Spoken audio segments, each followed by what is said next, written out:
What's going on, guys? What's happening? Oh, let's see now. Sorry for the delay. Got a phone call at the last minute. Turned out to be NASA telling me to cease and desist. No, I'm kidding, guys. No, it was just my brother. I told him I'd hit him up later on. But sorry for the delay, but we are here. And I see everybody else as well. All right, who's in there? Renee's in there, first one. Mimi Reacts is in there. Renee von Oosterhout. What's going on? Let's see. Make sure audio is working. But Photography, Light, and Magic's in there. James Cragen's in there. What's going on? Good to see you in there. Let's see. Whoop. Keep forgetting I got the two mice here. Mouse. John Beck, hello. He says, hello, everyone. What's going on? Photography, Light, and Magic says, hi, Chris. Been looking forward to this all night long. I do the same thing, guys. I like go to work, and then I'm like, yeah, Friday evening. So, yep. Can't wait to jump in there and see what's going on with everyone.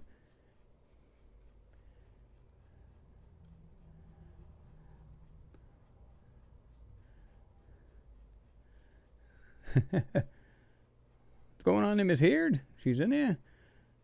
Esoteric Gold. Let's take care of some business. Oh, yeah. Metalhead, what's going on, man? It's good to see you in there. Lionheart Glass Works. Nothing but swamp gas. Move on, guys. Michael Richards, what's happening? Divine Catalin.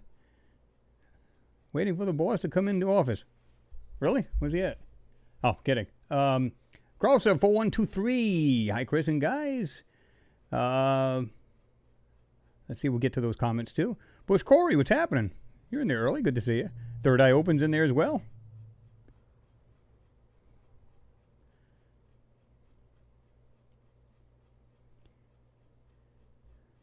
Mimi Reacts. It was funny you said that because NASA got him. Adam, what's happening there? Let's see. 420 aliens in the house. What's going on? Nick Mad. What's happening, Nick? Good to see you in there. Pete Ferrero.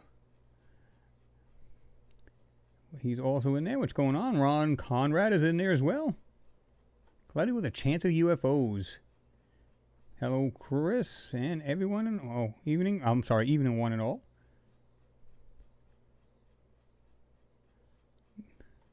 James Craig and Chris got stuck in the big black hole. Oh, no. Good one, James.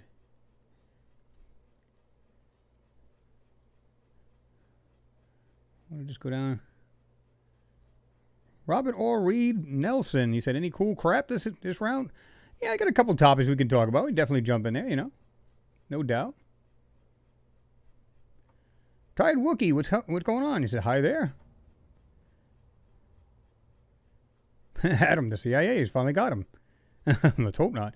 Suzanne Ann, good to see you in there. Hey there, Chris, and everyone here. Kenny Riley's in the house. Says, evening, Chris. Evening to you there, Kenny. Vincent Miller, thank you very much for your support, man. I greatly appreciate that. Man, too kind. James Cragen as well, thank you as always for your support. Always supporting the channel, and any way anybody can, which is awesome. Chris, man, great work again from you this week. Apollo video was top of the range. Bang on, man. Yeah, I mean, I just literally put that video out, right? Again, Vincent, thank you very much. Greatly appreciate it. I do respect that. I do appreciate it. James as well. I just put this video out. If you guys haven't seen it, the Lunar Anomalies and Beyond page, the Apollo 16, which is some funky looking things in this, and apparently a lot of you guys did see it. But I don't know if all of you guys are subscribed to it, so you wouldn't have been, you wouldn't have gotten a notification for it. So if you haven't, jump over there and check the video out. And if you haven't, just go ahead and subscribe. A lot of you guys had jumped over there, I think, since yesterday. It was like, I think there's like 80 people. It wasn't a ton, but there's a whole bunch, which I appreciate. Well, and here's the thing, though, and I've said this, and I'm being truthful. You go over there, you got more subject matter to watch. Now, it may not be, maybe your favorite is more Mars than the moon. Okay, that's cool. Some people would prefer the moon. Okay. But when you got both, you go, okay. But the funny thing is, we're starting to see a lot of things just like Mars, we're seeing on the moon, and vice versa. Seeing what looks like destruction, stuff laying around, and these astronauts, instead of astronauts on Mars, we're seeing rovers going through junk piles. Well, it's kind of like the astronauts are doing there. So, and like I said in the video, is it possible that ancient people were correct, where there was wars on the moon, on Mars, and probably every darn planet in our solar system, guys? So, yeah.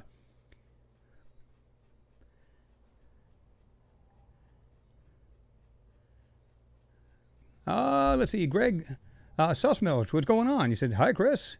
What's going on, brother? Vincent Miller, keep up the great work. Thank you, sir. Appreciate you. Michael Richards, hi, Chris. Hope you are well. I'm doing well, Michael. Hope you are, too. Alien Tenno's in the house. What's going on? Les Sweet? Oh, Martian gas. I got you, Les Sweet. I got you. Scoffs Bill, evening. What's going on? Mr. Bill. Yeah, it should have been in there. A couple of you guys said that last time. You said, I don't know if it was the last video of Mars. You said you couldn't find the link to the pan that I've used. It's right there. Like I said, anytime you go into it's not in the description box. Some people still think, because a lot of people do it, they put the links in the actual description box. I put mine right in the comment section.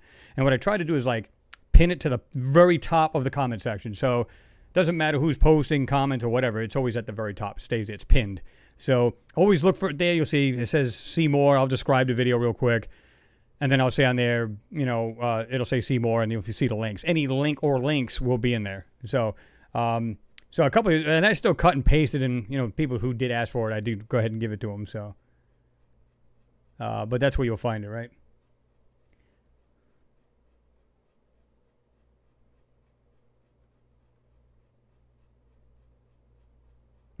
Photography like mad. Donald Trump is still in senile old bastardo, like my buddy, my Italian friend likes to say. I think he may be an alien imposter. That could very well be. Hard to tell in this day and age, right? Who was saying that, too? They said something about that about Elon Musk. It's like he's either our savior or he's out to kill us, or it's like this weird pendulum swing, right? It's like back and forth. Really, really funny. I got a kick out of that. I want to make sure we didn't get miss anybody. Kenny Riley, you said, what's this about this rat in space? Yeah, wasn't that weird thing they showed the photo? I think it was next to the thruster or something like that. You seen something move? Was that what you guys are talking about? Because I know they had a stuffed dinosaur on board, right?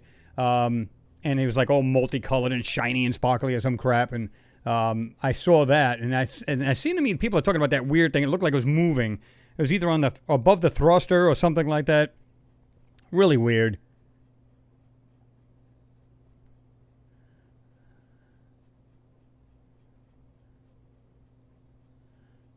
Vincent Miller, thank you very much, sir, for your support. Greatly appreciated.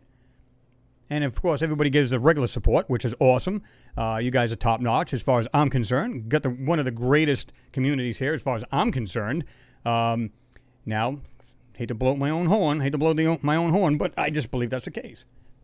Great bunch of people. Couldn't ask for a better bunch of people. Grant McGowan, I'm home. What have I missed? Not a whole lot. We're just seeing who's in there, Grant, right now, so you didn't miss a thing, brother.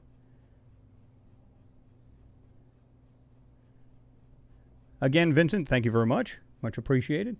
Let's see.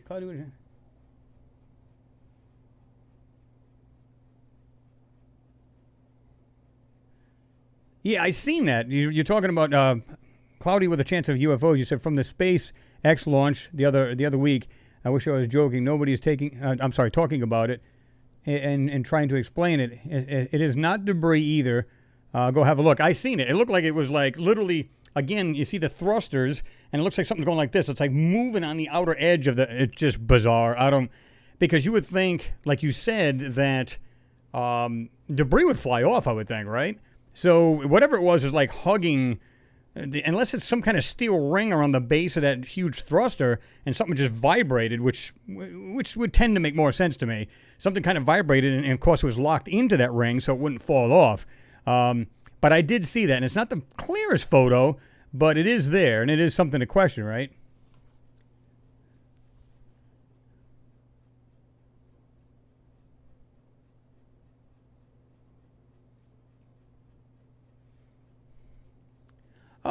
Vincent, you said something about I tried to buy a black T-shirt and it didn't work out. Send me a... Well, see, the thing is, I don't actually do these myself. You got to go through the site. Now, keep in mind, I had a couple people say that to me. They said something about it didn't work or didn't catch right away. And so I said, well, does it confirm through your email that you had gotten? And they said, no. I said, well, then it didn't go through. So in other words, you didn't lose your money. But I told them, try it again. And they said, yeah, it was like gold after that. It worked perfect. So give it another try. Make sure you're not missing any steps. That's crucial. And, you know, it's just like anything else. I can go to Amazon, put in the wrong information, thinking I ordered it, and I'm like, hey, wow, this is great, and never get it. So just make sure all your information is filled out correctly, and, you know, especially the address, town, zip, whatever, and you should be fine. Because, like I said, this is actually, these people actually drop shift. In other words, they create the shirt, they send it out. I have no bearing on it at all. I can go in there and I can check it to see if it was ordered. But chances are it hasn't if it didn't confirm it with you, because chances are it's going to show in your email that your purchase was a success, or you won't get anything, which means it didn't go through. Try it again and let me know how you make out, because I hate to see that. I want to see you get your shirt if that's what you're looking for. You know what I'm saying?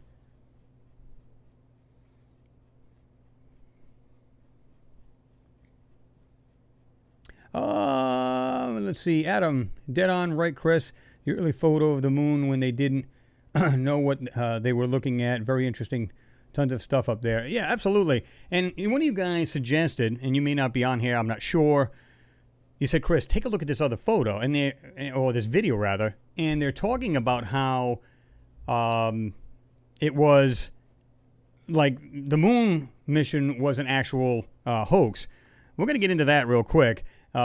And I think I watched a few minutes of it, and I stopped it, and I said, well, this is the reason why they don't know.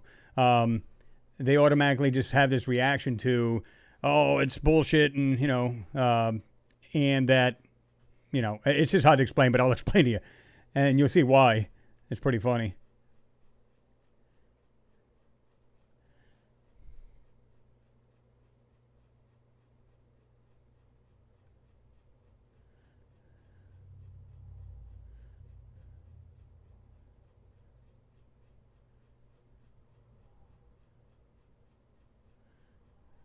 Oh, Divine, it's pretty early in the morning for you, isn't it? Oh, it was that afternoon. Because 5, 3. You're either in Cali, you didn't say AM or PM. But it's 2:18. Let's see. Deegan Batista, thank you very much for your support. Much appreciated. Your question was, think we'll ever get undoctored photos of Cydonia and the face? To be truthful, I think the very first Viking orbiter, when it seen that photo, that was the real deal. Now, as low res as it was for back in the day, I believe that's the real deal. If you remember how they came out with the new one, it says, oh, it's much better photo. It's much better quality. And you would think the cameras today would have better quality, right? Problem is, it's all CGI. Anybody who looks at that photo of the new one and they said, well, it's nothing but these weird shadowings and stuff like that is... you know, that's what the real deal was. It's not really a face, it's this. And all you see is a CGI mush on the screen. I'm like, oh, stop it. That's not the real deal. What the Vikings saw was the real deal. Yeah. Again, thank you, Deacon, for your support. I think we'll eventually... I think disclosure is coming. And the more and more we start pushing to go to the moon, the more we start going to Mars... it's going to eventually come out. It has to. There's no way around it. Unless they just keep, you know, just taking like small pictures of an area and just, okay, that's it. You know, where there's nothing around them to see. In other words, there's like one astronaut taking a picture of another one on Mars. Oh, look at it. And they're taking pictures and there's nothing in there to see. That's the only pictures you're going to see. But then it's going to make you wonder. You go, okay, what kind of camera are they going to use? Is it going to be similar or compatible or comparable to what was on the rover? Now, you can have a high-quality camera and only be a 2 meg, right? And meg's got nothing to do with anything other than size. I find it hard to believe they only got a 2 meg camera on a multi-million-dollar, or if not billion-dollar, rover mission. So I don't buy that for a minute. And maybe a 2 megapixel to give to the public, but I guarantee they've got something much better on there that'll take much better photos. And it's probably adjustable. You know, like you can do to your regular camera. I can turn it down to... Like, I got one of these cheap little cameras. I think it's like a 12 meg. Okay, I can just turn it down. I can turn it down to 2 megs if I want to. I'll make the picture a lot smaller, or I can just, max it to the max, and I get a 12 meg. So I think that's what they're doing. Metalhead says, smash the thumbs up, people. Smash it. 69 watching, 49. Oh, I'm sorry, 42 thumbs up. Just give her a slam.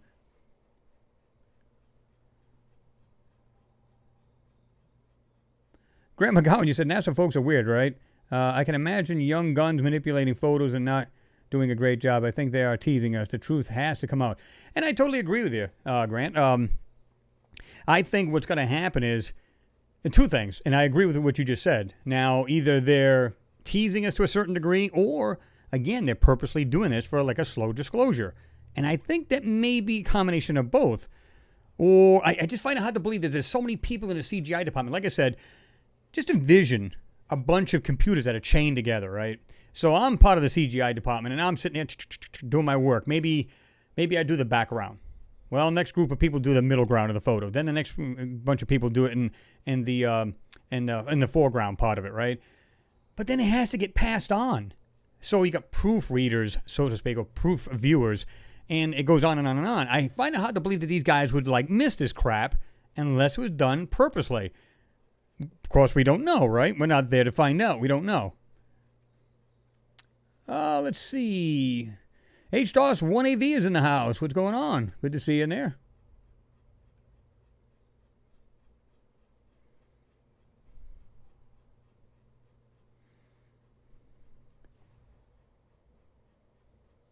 Oh, really, Renee? You said new Fire in the Sky reboot movie out in September. That ought to be something. I know the original was pretty wild. I mean, even for the movie, when did it come out? In 80s or 90s? It was still freakishly kind of scary. I mean, showing them on the table, and they were putting some kind of weird skin kind of thing holding them down, and really weird. Good movie, though. If I remember that correctly, that is.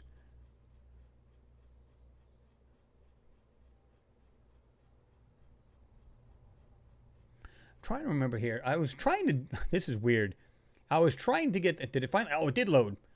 This is the other one we just looked at. We did in video, and you guys seen a lot of amazing things, so we're going to get to that. Who's up for doing that particular one? And we can always do the other one, like you said, was a 148. Because a lot of you guys, when we did this video, you said, oh my God, the faces. And you know what? You guys are spot on. I'll be truthful. I didn't really notice it until you guys pointed it out. And I sat back and I looked at it and said, I'll be damned. I'll be damned. It is. This thing wouldn't load almost to save my life. I don't know what it is. It's something about these gigapans. It's just, I can go on any computer and it does the same thing. Sometimes it just takes over and over and over to just refresh the page, and finally it catches it, right? But I did actually look at it, photography like magic.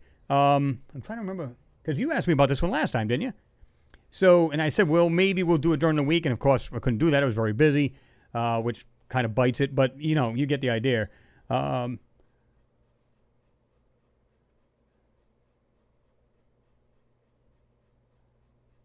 Oh yeah, Adam, I know all about that area. So Chris, have you seen a YouTube? I said seen on YouTube rather.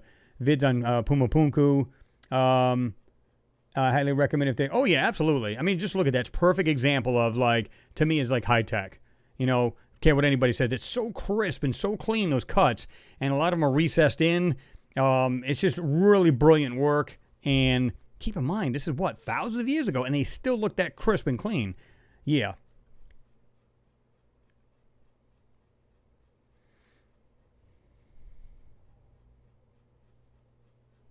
Oh, that would be pretty cool, Deacon. Yeah, you said should do a sequel to Close Encounters, Richard Dreyfuss. That would be something. Indrid Cold, you said, are there any Mars developments that you hold out any hope will yield non-obfuscated images of Chinese or Indian expeditions? I think at some point, something's got to give. I mean, they're going to be up there, they're going to be taking photos, they're going to be doing all kinds of crazy stuff.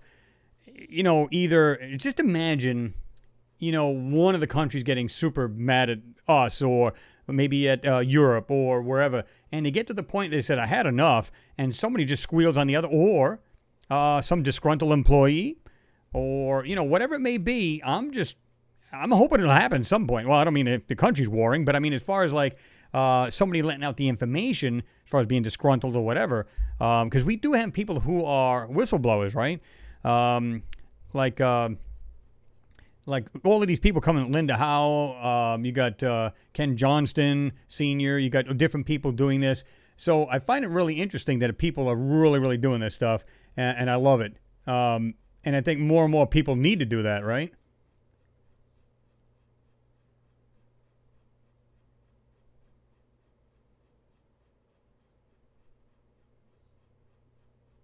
That's a great question, Kenny. I have no idea. Where's Musk's car now?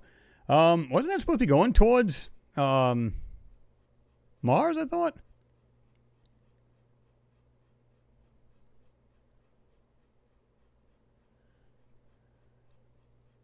Oh, yeah, Pete, you're right about that. You said with this 1984 going on around us right now, disclosure would be welcomed big time. Absolutely.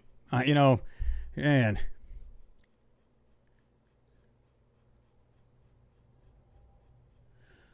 Richie Boy Legend, what's happening? Good to see you in there.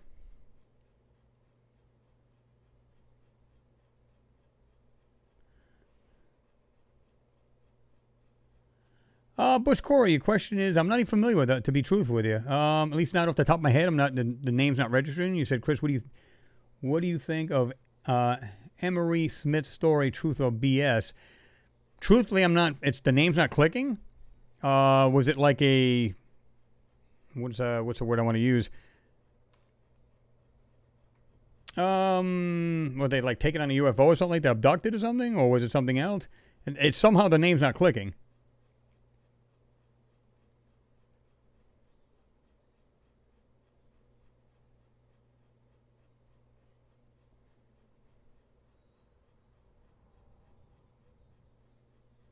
Yeah, Josty, you did. You said I missed the community last week, but you're here today. So awesome.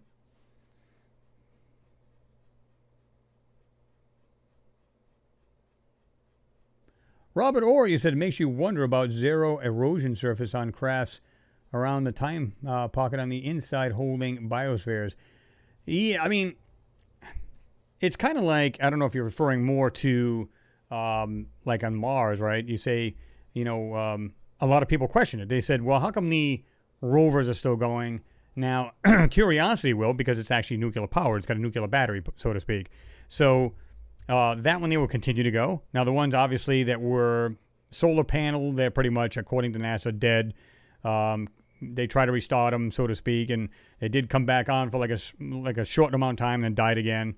Who knows? Maybe in the future, maybe the dust will be completely blown off and it'll start to charge the batteries again. Who knows, right?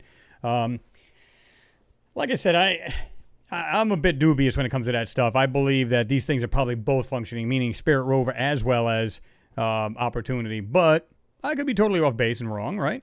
But it showed Spirit actually get caught. It got bogged down, stuck in the dirt, and couldn't get out. Where these things have 6-wheel drive, I wouldn't say it's impossible, but it's almost impossible for these things to get stuck. I mean, if it's like 2-wheel drive or 4-wheel drive, but it's 6-wheel drive, and they showed these things rabbiting one time where they can really take off in the dirt. So, find out hard to believe that these things could have got stuck. I'm not saying they can't. Obviously, they can, right?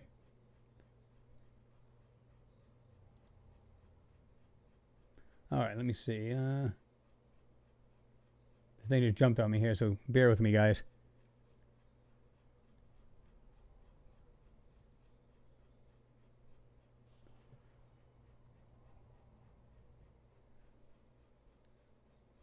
Mr. Gossamer, what's going on? He said, hey, Chris. Hope you're doing well, Mr. Gossamer. Let me see. No. Cloudy with a chance of UFOs. Look at the past few months. Lockdown, virus scares, satellites launched. Now the government is causing riots between everybody, too. Old divide and conquer tactics. Absolutely. Spot on. Fear-mongering of the highest order. Keep the people in check. Divide and conquer, like you said. Get everybody warring against each other. Again, the government does not want everybody to unify. They do not want that. Why? Because you'll be much stronger, and anything you want, you'll make the government do. They don't want to hear that. They just want to keep you fighting. That's what it comes down to. And you're going to say, oh my God, government, protect us. They're the same ones that's doing the harm to us. And it's like, really?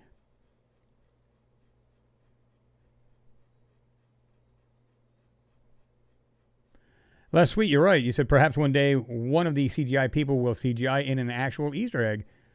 Well, I think that could be too, right? Photography Like Magic, you said, I spent 2 years researching how to de-rock Mars images. The reconstruction enhancement is the result of that work. I would love to hear what the others think. Please show. Okay. Like I said, I don't have it today. I'm trying to remember what the hell do we do with it there. Like I said, I've got the one that's on the screen. This is the one we just did. So, yeah. You guys found a lot of cool stuff in there, too. And I'm glad. That's what I love about this community. Everybody's like, not just looking at just what I see, and they go, yeah, I agree. They're like, you guys like eyeballing this stuff like mad, which is what I want. That's exactly the end result I'm looking for.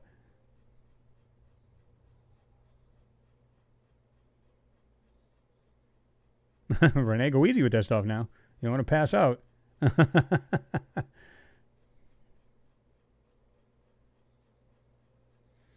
Kenny Riley said, or Chris, they'll get the dude to clean them again. Yeah, well, that's what they said. They was like, if you're talking about the panels, that was pretty funny. I find it hard to believe that they would have, people up there actually doing that. But I also find it hard to believe that those panels weren't cleaned off because, again, they can put an electrostatic charge over the skin of these solar panels, which literally pushes the dirt and dust off the panels. However, the only thing I can see is that it wouldn't do that, as if somebody dumped like a pail of darn dirt on them, right? So that's why I'm like, Oh,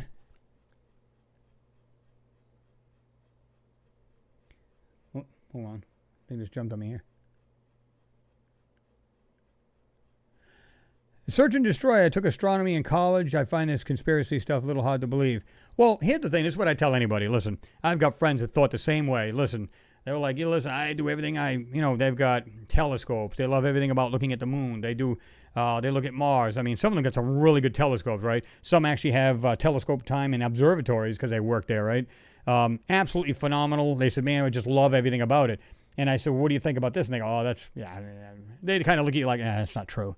But then when I show them pictures, one, I show them how they're manipulating and, obfuscating and, basically sanitizing a lot of moon photos and stuff like that. Then they're like, why would they do that?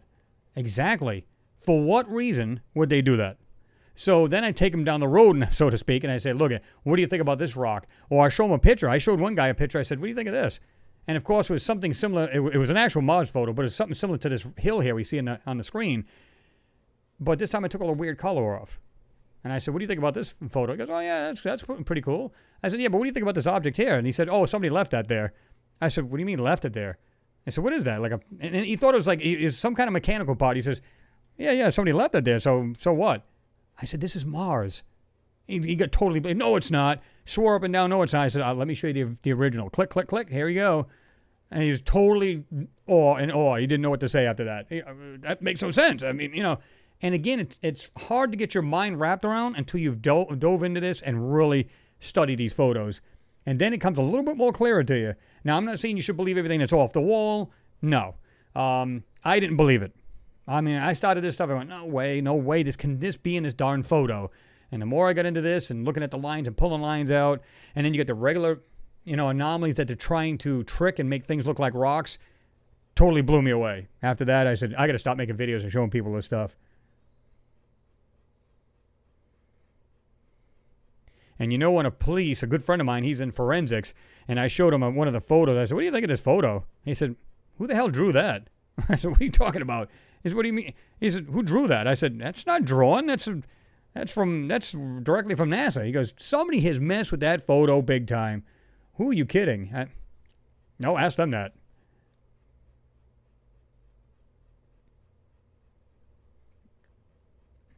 Alien Tenno, thank you, sir, for your support. As always, there be blue skies over the cliffs of Cydonia. Absolutely. If you notice now, they're starting to show more and more photos of an actual blue sky on Mars. Now, you see these right here. And now, this one's recent. This one we had done previous, or in this last Mars video. You can see where he uploaded June 8th, 2020. So he put this pan together and uploaded it then. Now, I'm not saying that's when it came out, but these are one of the recent sols, right? Very recent. So, yeah.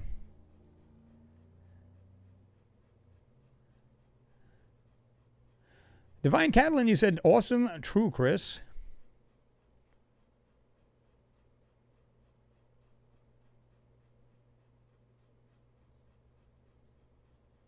Okay, Surgeon Troy said, I can understand the doctoring does bring up issues. Yeah, you have to question why. Let's suppose, and I've said this before, spot blurring, purpose digitization, I'll get it out, I promise. And just, they have like compression artifacts, like they purposely put there. They got their own tool to do this, and they will click, click, click, click, click, click, and they'll block out certain areas. Sometimes you don't see it because it's an orange filter put over it. It's maybe they darken the photo so you can't see it. It just looks like shadowing. But when you bring it up, you see this clearly. Let's throw out the idea of anything intelligent on the planet. Absolutely throw it out the window. Okay, then they're hiding organics, which they claim there is none. There's nothing on the planet, nothing near the sea, but yet they're blocking out stuff in these photos. It makes you wonder, why would they do that? There's no reason for it. They claim it's raw photos. If that's the truth, then why aren't we seeing raw photos? Why is there anything being doctored at all or censored in some way, shape, or form, right? I mean, even if you don't believe in anything intelligent who was on that planet, fine, throw it out the window. But they're blocking something for a reason, and they don't want the public to see it. But once you get into these, the last video I did of Mars, it clearly looks like some kind of stone structure with a doorway type thing on the top. You know, and now it's just speculation because we can't go there and look at it. That's what I always tell everybody. We can't go there and feel it and jerk it around and do whatever. We can't do any of that. So we have to speculate. That's all we can do on this channel. Simple as that. Gary, 420, what's happening? Good to see you in there.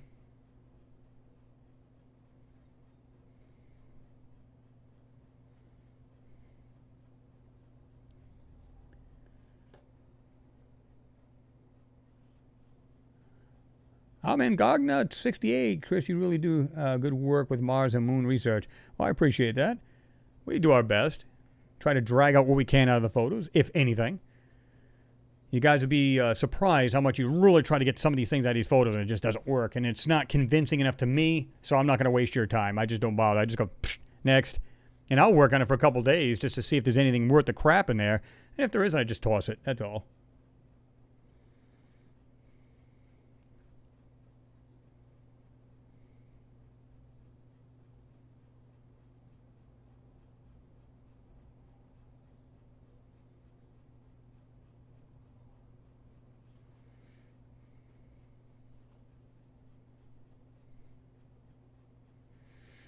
Tim Houston, what's going on? He said, I think there's a conspiracy of silence at least.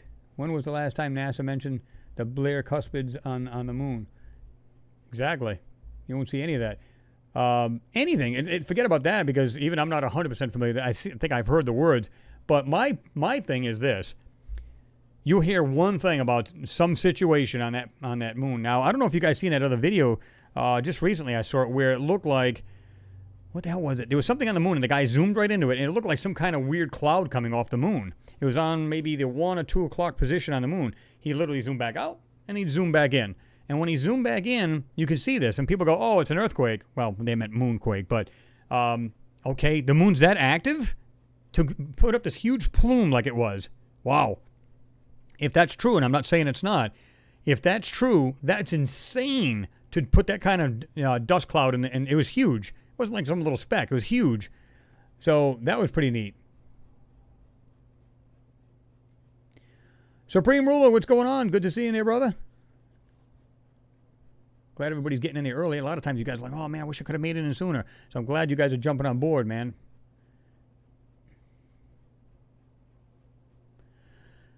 Yeah, Deegan, I said the same thing. He said, I think we were on Mars as a species and a catastrophe happened, and we seeded Earth, just like in the movie Mission to Mars. Well, the same thing, right? And I think, like I said, even at the very least, the theory of panspermia, where life started on Mars, something happened, a body hit Mars, plumes of it came out in the air, it traveled through space, landed. They said they even got Mars rocks on the moon, as well as Antarctica.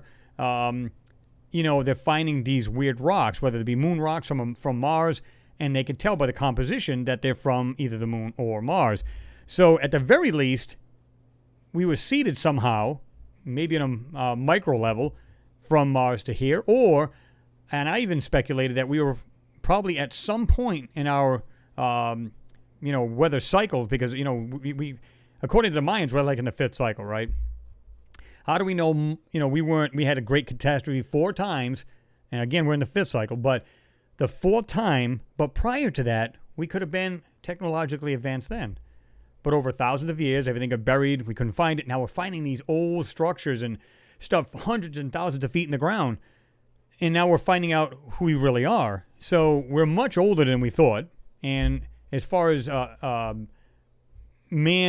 civilized man, we're a lot older than we thought. Is it possible we had life on both planets, and then all of a sudden Mars, boom, took a hit, and they just came here, the balance of them, and that's it. We started over again, and we could have had another catastrophe, just about wiped out man, almost totally got amnesia kind of thing, and totally forgot who we are, and now where we're at.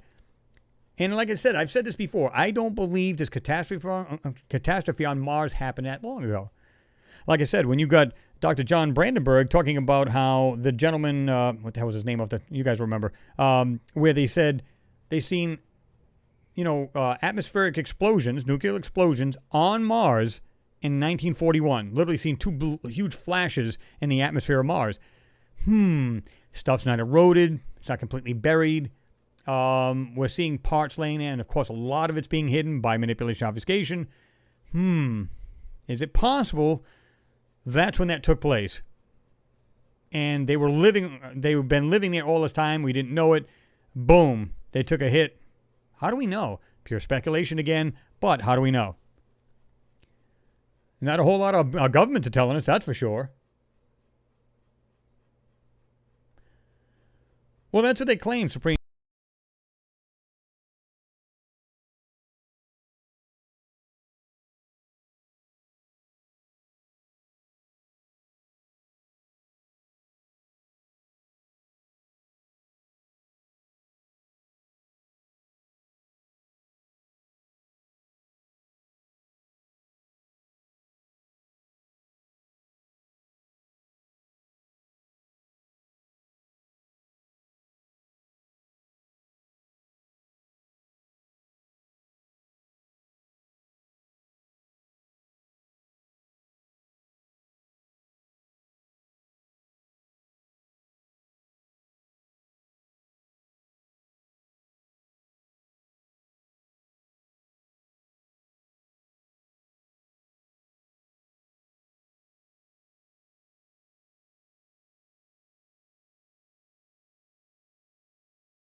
Let me see what happens. Oh, thanks for telling me that.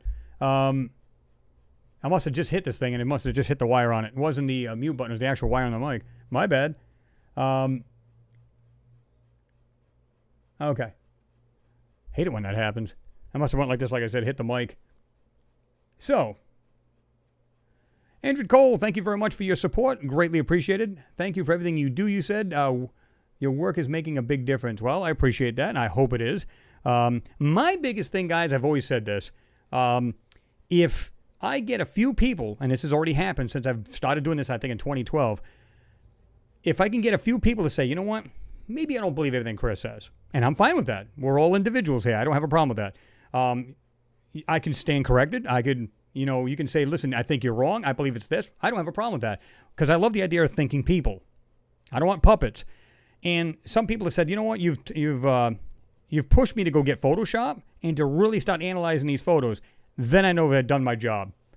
Because you know what? It's just like me and all of the other people, these anomalists, they're not going to be around forever. Somebody else has to take the torch. They need to be able to see these things and see it for themselves. That's what I want everybody to do. So I like the idea of critically thinking people, which is just the opposite of our government. I I love that, and that's what makes you guys awesome.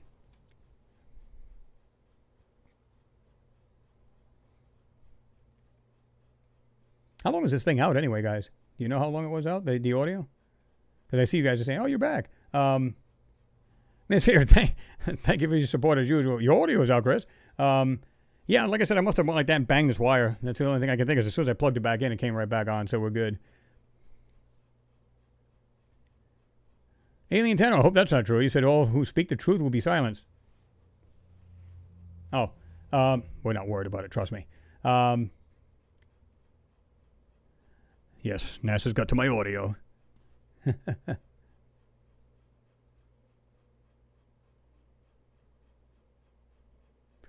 Renee Vaughn, you said that they have found a remnant in Turkey that they think is the Ark. But, well, you might have known right away, Supreme Ruler, so they're addressing you. To me, it's like, listen, how many times have they found this Ark, right? It's just crazy how many times they found this. What I think is interesting is that they found boats, like on Mount Ararat. They think it was the Ark. Just that alone is just weird. So at some point, there was a sea level up there that was very high. Now, sometimes, when you hear about civilizations, like off the coast of Japan, they found pyramids or some kind of flat structures underwater about, I think it was like 75 feet, 65 to 75 feet under the ocean. So the oceans were much lower there, and now they're much higher. So it makes you wonder, how much other stuff are they finding? In fact, there was another, I don't remember where it was at. It might have been in next to the Mayan culture areas where the pyramids are. They found more areas with radar, ground-penetrating radar. Yeah, not radar, but radar. And they found that. They're finding more and more and more thanks to radar. So I think that's impressive, and I think that's awesome that they're doing that because now we're starting to reveal more and more about ourselves. And then when we go out into space, we're starting to see who we really are. And maybe the government may be a little nervous. This is the reason why they're not saying anything. They might be finding that the pecking order isn't quite as high as they thought it was.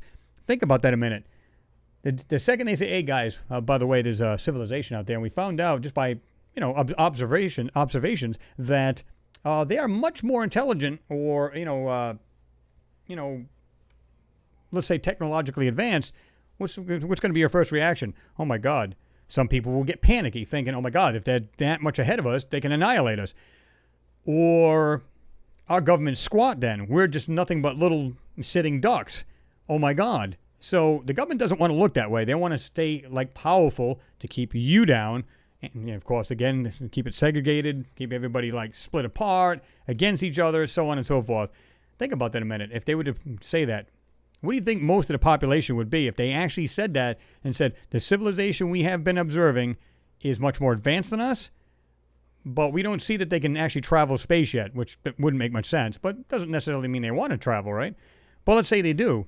First thing people would do is panic. Oh, my God, what happens if they come to our planet and kill us all? Again, our government's not as powerful as I guess we thought it was, and you lose faith in it, and maybe pure pandemonium would break out. What do you guys think about that? Do you think everything would just be cool? Or do you think people would freak? Now, probably us, we probably wouldn't too much, but what do you think about the average person?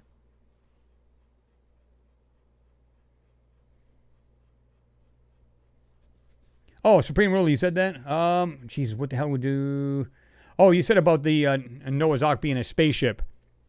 And I said, yes, good possibility because they claim that, and I've seen that more than once through videos or whatever, how they're talking about instead of they're trying to pack two of every animal in an actual wooden boat, they were saying maybe it's a UFO, and they brought them in like beacons or some kind of tubes of every animal, and maybe it was brought here, and that's what we were seeing, and it's not some kind of weird boat with two of every animal on the planet, which makes no sense at all. But regardless of that, they think it's some kind of, like I said, tubes, and they were all brought maybe in in a microscopic kind of thing in these tubes and brought here to Earth, right?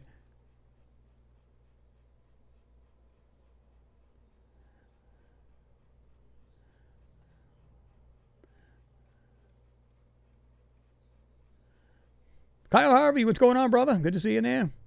I got your message you said about, and there was another message to me earlier about the shirt thing. Like I said, I don't have any bearing on that as far as, I don't actually do any of that. it's like a drop ship, I'm sorry, where they make the shirts, they fill the orders, they send them out. So the only thing you can do is contact them and say, listen, you gave me the wrong shirt, guys. Go ahead and give me the right one. Who knows? They might even tell you to keep that one and just give you another one. Who knows, right? And I think it was you that said you had something that was small and you wanted either a medium or a large. So, yeah, check back with them because I'd love to see you get the right shirt you wanted. But, again, thank you for your support as always, even now and then. So I appreciate you.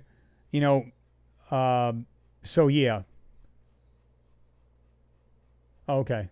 You guys are saying it was only 30 seconds off. Okay, cool. So, yeah, go ahead and try that again. Get in touch with them. They should be able to rectify that with no problem.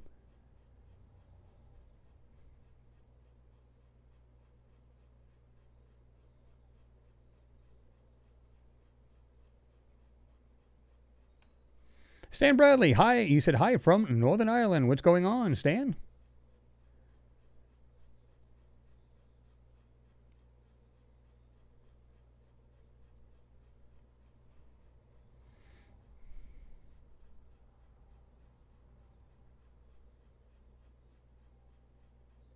Well, yeah, you're right about that, David. You said, David Clark, you said boat shapes, not boats. Well, and that's what they've said too, So they all want it to be that actual thing, right? So, and I'm not there to see it, but I've seen pictures of it and I go, come on. Sometimes people so desperately want it to be there that, oh, look at it, it's right there.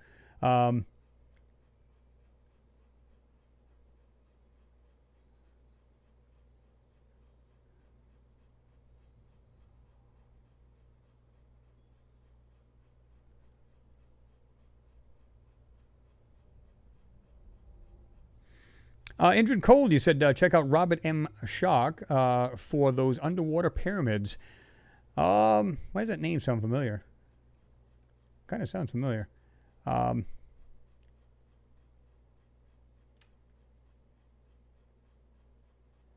me go all the way back down here. If I miss somebody, to let me know, because I'm going all the way down to the bottom here. Archetype Neck, what's going on? Is it get your butt to Mars? Absolutely. Get it there, get it now.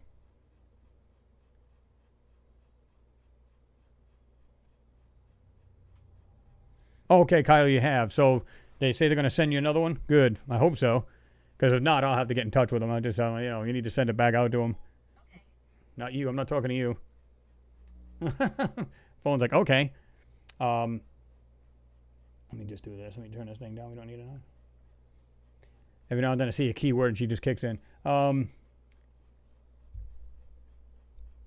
Okay, yeah, that's all right. It was you that said that. He said, yeah, they sent me a small, but I ordered a large. Yeah, that can kind of be disappointing, can't it? It happens, With all the stuff they ship out, it's hard to tell because they're not just making shirts for me, right? I'm sure they make it for thousands of others.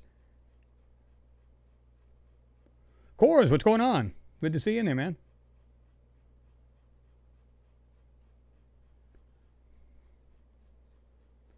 Noodles, you said 70% of folks would have serious trouble accepting our Sky Brothers and sisters. Is there an alien rainbow of genders? I don't know about that, but yeah, they definitely have a problem, wouldn't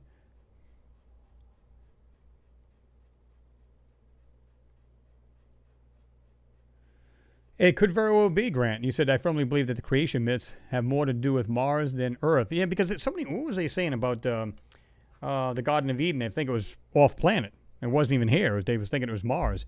Now, I don't know how true that. Of course, to me, that's pure speculation. I mean, to the purest form, right? So it's hard to tell. Let me see. Whoops.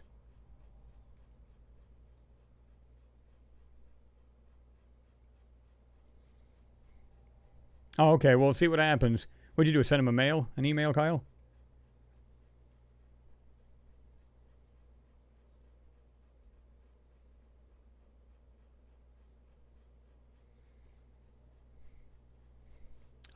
I can try, Vincent. I don't know if I can. I'm going to try if that doesn't work out for you.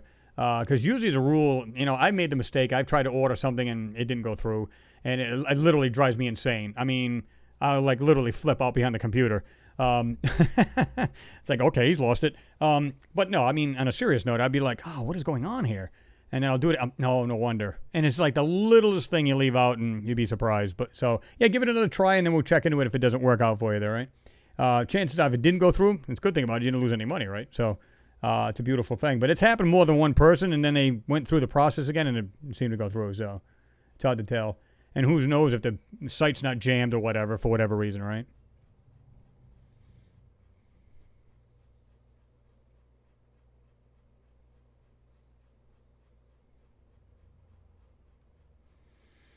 Search and destroy, I guess you said, I guess it's fun to imagine. Well, to a certain degree, I mean, there could be some facts in some of this. Like I said, some of these ancients, like the Sumerians, they actually had all of the planets. Not only did they have all the planets right there carved in stone, but they had every one. They knew every color of every planet. They knew the size and distance of every planet. Now, don't get me wrong. You say, well, of course they did. All of them looked at the skies back in the day. That's all they could do, right? But when you talk about other planets way out there, like Pluto and stuff, how the hell did they know that was there? Planets that are way out. And we're not talking about like Mars or either side of Earth, right? We're talking about way out. So, yeah. And they referred to the 10th, they said 10th planet. So they were counting inward. So we were the 7th planet. Think about it. So that's the way they described it. Counting their own, of course.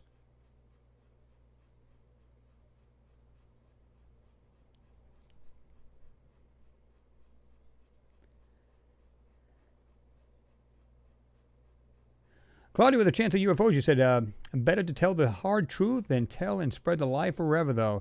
It's why we are like we are now. Too much secrecy. I agree with you. Couldn't agree with you more. I would just assume tell the truth and just be done with it. And they would have never... I think, and maybe you guys will agree, maybe you won't. I believe if we were told the truth to very begin with, I think we'd be more united as a people now than we are today. What do you guys think? Yay or nay? Because to me, it's like we'd be like, wow. We'd be all curious and be focused on it instead of the troubles and the stuff we keep in the turmoil we are having today. And any year. It doesn't have to be this year. Who gives a crap? It's every year. So if we can get away from, maybe the wars would stop. Maybe we'd be thinking as a whole. And if we were all united, and I mean countries united for a better cause, this could have happened a long time ago. We could have been more spacefaring. We could have a whole darn colony on Mars 10 years, 20 years ago. But all of this crap, divide and conquer, can't get along with our fellow man, the whole 9 yards, and we wonder why we're stagnant right now. Come on.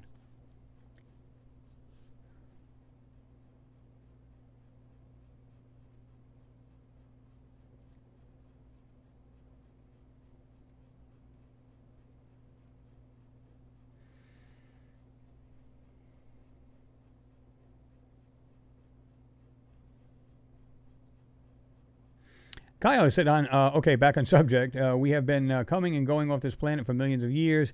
Not thousands, not hundreds, but 1,000 million years. You know what? I don't think that's very far of the realm. When you stop and think about it, like I said, I don't think we're getting supposedly sightings. We're not getting more of them. We're just seeing more of them because everybody now has a friggin' camera. Literally can just pull out a camera anytime you want to. So we're starting to see more and more of these, at least these unusual sightings. Now, not all of them are UFOs. They could be Chinese lanterns. They could be, people. I've seen people with drones dress these things up to look like UFOs. So clearly people, trying to hoax this stuff. But when you get stuff that's out in space, when you see the ISS, like different things floating around, things coming next to the planet and then making a wild turn and turning off of it and everything else. Some of these things are just hard to just explain away. Let's just put it that way, right? Oh, Adam, I agree with you. You said, Chris, I'd love to be the first one on Mars seeing all the cool stuff. I'm down. Oh, no doubt. Well, they do say that Elon wants to have like X amount of thousands of people there from now to 2050 and have like 1 million people on Mars. We'll go over that real quick, too.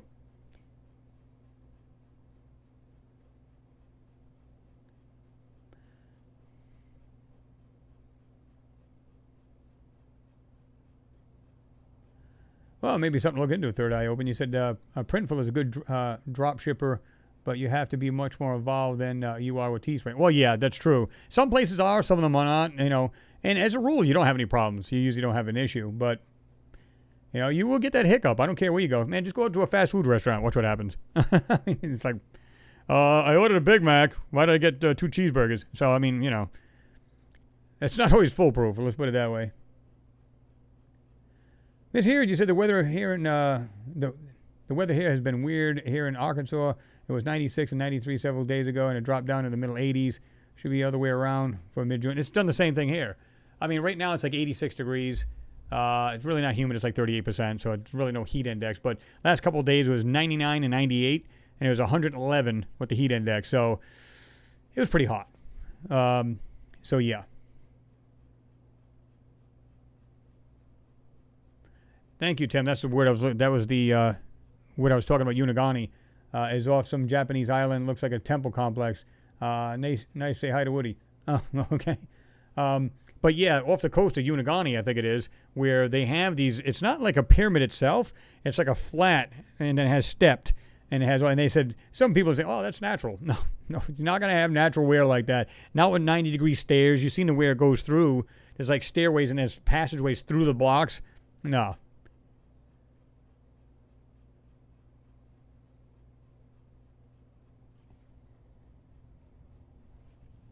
Intricology said, it is my understanding that Musk is either a mild hybrid or an intervention. Can't tell which one yet. I think he's trying to do good, nothing but good. And who knows? Maybe he's privy to something we don't know. Because, and I've always said this is time sensitive because to me, it makes more sense to be on 2 planets than 1. You get hit with a good-sized rock here, we're all dead. I mean, there's no doubt in my mind. You get hit with a rock the size of Texas, we're all screwed.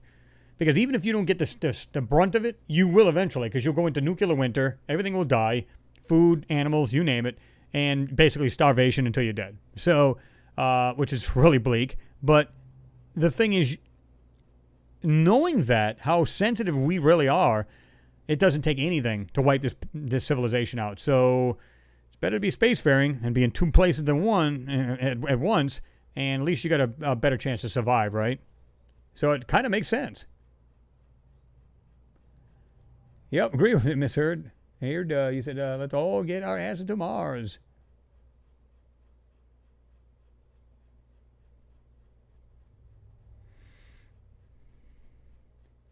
H-1AV, you said, well, I live 5 minutes from the beach, so we get humidity too. Sea breeze is nice, though. It is when it starts getting colder out. So I don't know where you live, close to.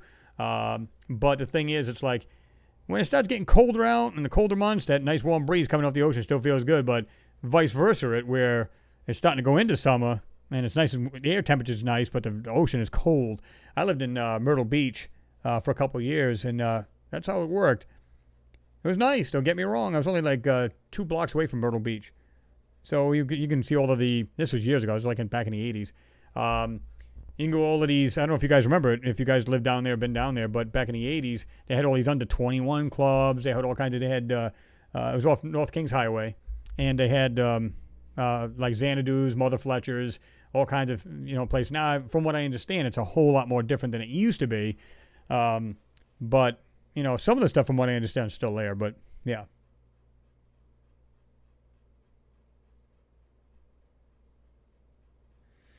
William Johnson, what's going on? He said, I'm on the fence about the Umagami structure. I don't know, because, it looked pretty straight and cut to me. The way they were talking about the divers when they went down there, there's such a ocean current down there that you literally have to be a seasoned diver, or you'll literally get slapped up against the rocks, or you'll be ripped apart. So they literally have to take a course once before they even go down there. And I'm not talking about just diving. They're talking about swimming around it. Which ways to go down to not be taken by the currents. And if it's such a current down there, why is everything so... This area's in it at perfectly cut 90-degree angles. Why is that? You shouldn't see that in a current like that, kicking up dirt and everything else. So, it has to be worn at some point, and yet there's a lot of stuff saying, to me anyway, pointing that it's not natural. At least that's my opinion.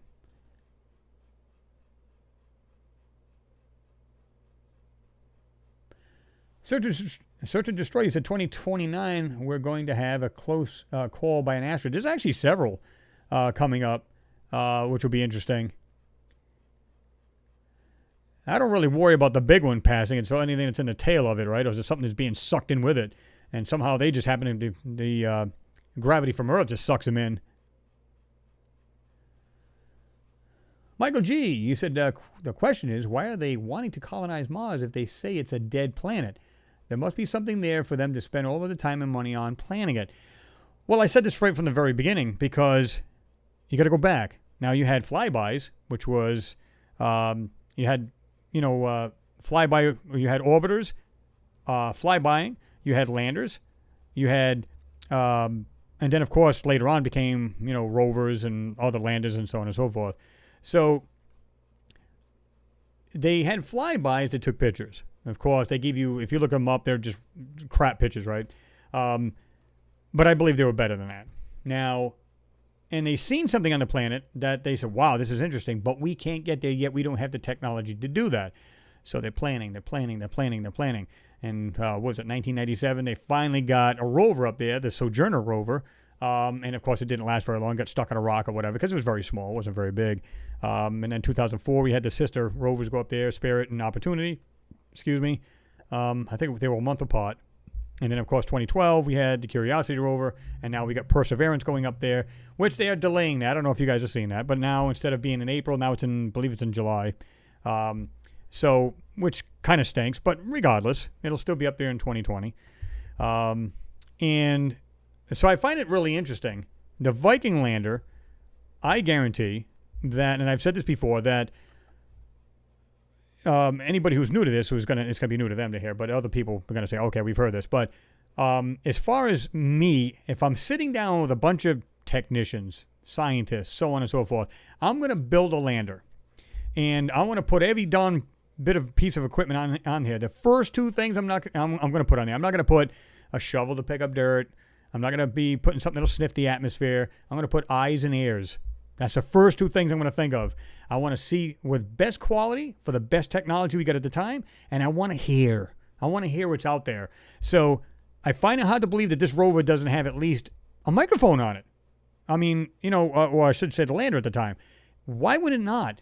It's a whole lot more, or less rather, data have to be transmitted to Earth, even if it's a small soundbite, let's say 5-10 seconds. Whole lot less than a friggin' photo, right? So I find it hard to believe they didn't have ears as well as eyes on there, on that lander. And I'm almost positive that they probably got them on the rovers too, but they're not going to tell you that either.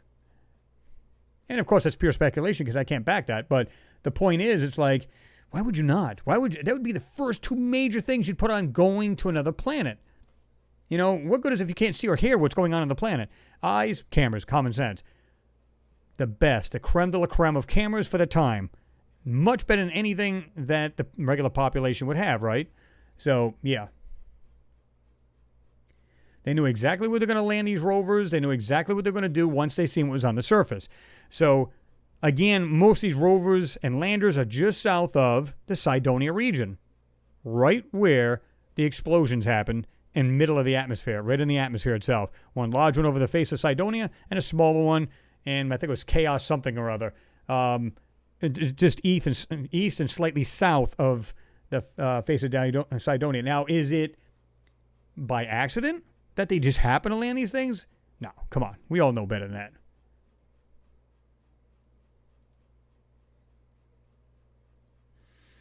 Phil Cox and daughters Jessica and Kelsey Brown. What's happening? Hi, Chris. Hi, everyone. Hope you are all good. I am, Phil. I hope you're doing good as well, and the family's doing well. Alien Tenno, thank you for your support again. You said your question was, why go to the moon when you can terraform? I'm sorry, why go to Mars when you can terraform the moon? It's a great question. I think because there's a lot more going on in Mars than they're actually saying. So they just want to make it just a little warmer. But I think nuking it is not the answer. Again, they're trying to build up this CO2. Wait a minute, it's already 95% CO2. How much more do you need? So is there another reason behind it, another motive for wanting to bomb the poles on Mars? I mean, why would you do that? No, I think there's more to it than that. I think they want to send bombs up there to, pretty much decimate anything that we would see once they got there. Think about that.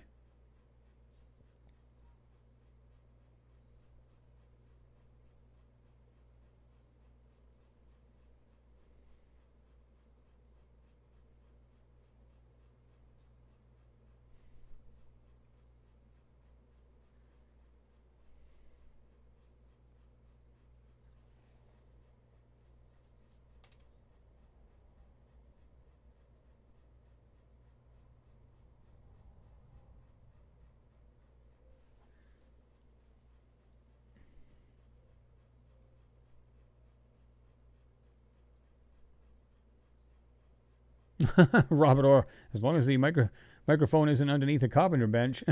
It's a good one.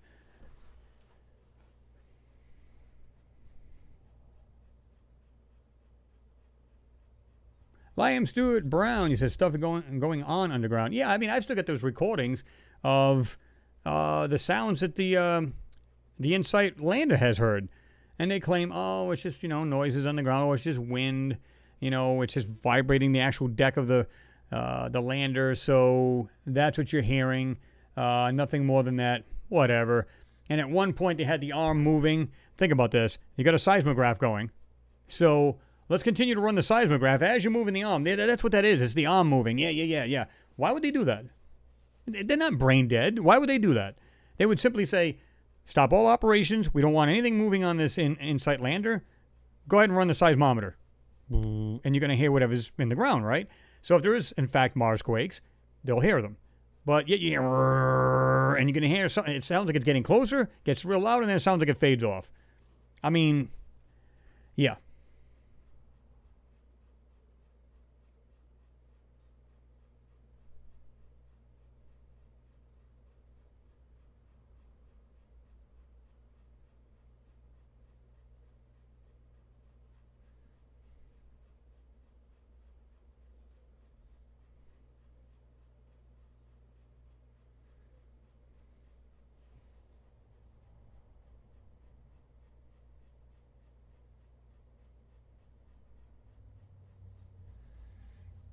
Lucky Mullion said there could be underground survivors on Mars. The 1941 flash might have been a Chernobyl-type nuclear accident.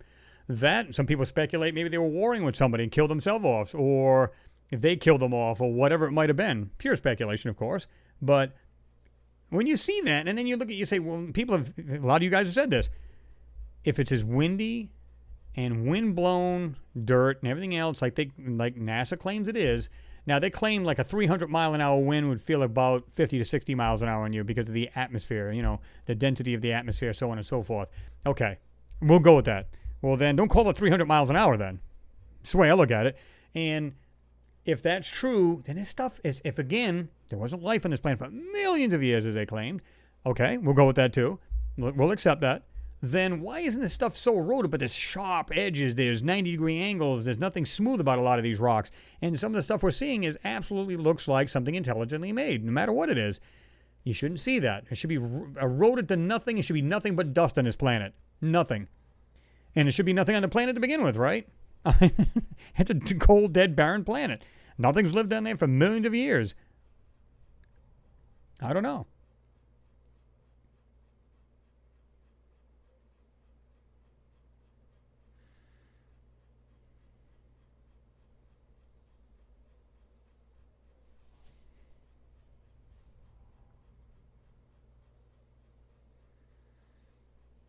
Dale Rogers said, where can I send you a snapshot? I got a TR-3B and the Apollo 10 NASA film. Sweet. You can send it to either my Facebook, Mars Anomalies Facebook, or you can send it to my Mars Anomalies at AOL.com. Either one. Be glad to check it out. Renee Vaughn, you said thumbs up. Don't forget, people. I say hit it. Hit it good.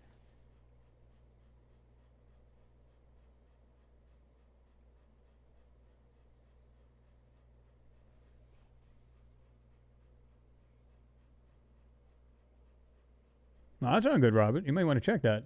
He said, Chris, I'm so hungry that I could eat an entire skyscraper. That's pretty hungry.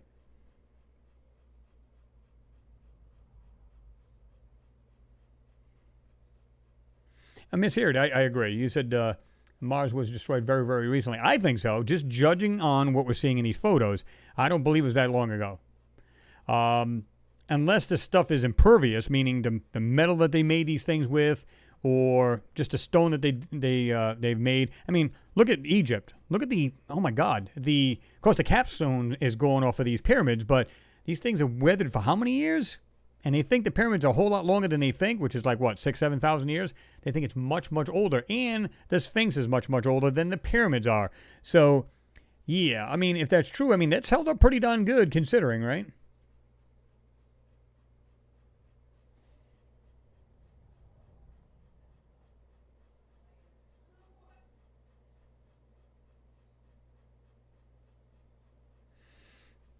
Oh, yeah, H. Doss, he said everything should be rounded at that antiquity. Exactly.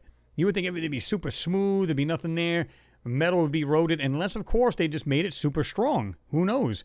Just because we say, well, our metals wouldn't last that long. Well, stainless steel would, but at some point being sandblasted for X amount of time, should be nothing there to talk about. You shouldn't see any of this. Orion Benjamin, you said, hello, Chris. Happy Friday, everybody. What's going on?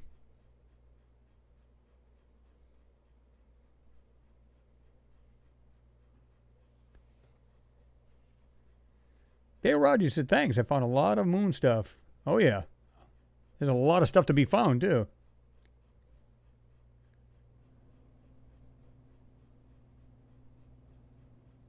All right, Vincent, yeah, do that. You said, wish me luck on the next attempt to buy your T-shirt. We'll let you know next week. Stay safe and later. Out. All right. Yeah, let me know, Vincent, and we'll have to just get into it more. But like I said, it may be just something that's sensitive you may have left out or whatever the case was. But hopefully it works out for you there, right? If you're taking off, good to have you in here. Appreciate you being here. And we'll see you then. That's a great question. Where is Arts and Crafts? I haven't seen them.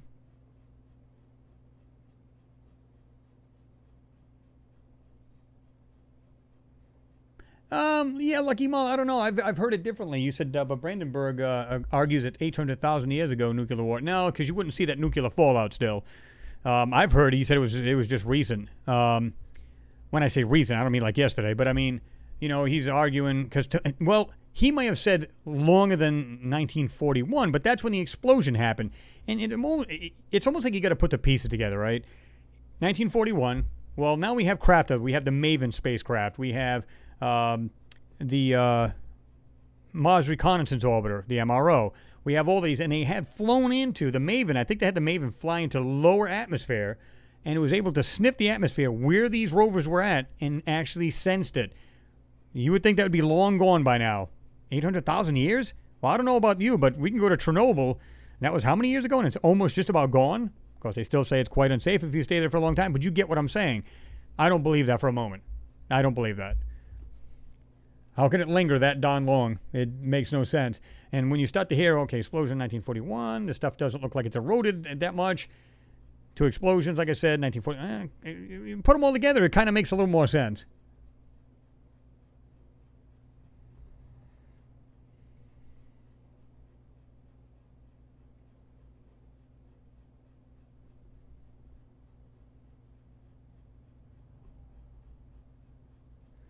$786 Otto, what's going on, brother? Good to see you in there. You said hello. Otto's in the house. Just got here. Awesome. Good to see you in there. Oh, she better watch out. She'll get a burn there, Alien Tenno. She said Arts and Crafts is sunbathing on Cydonia. Better watch out.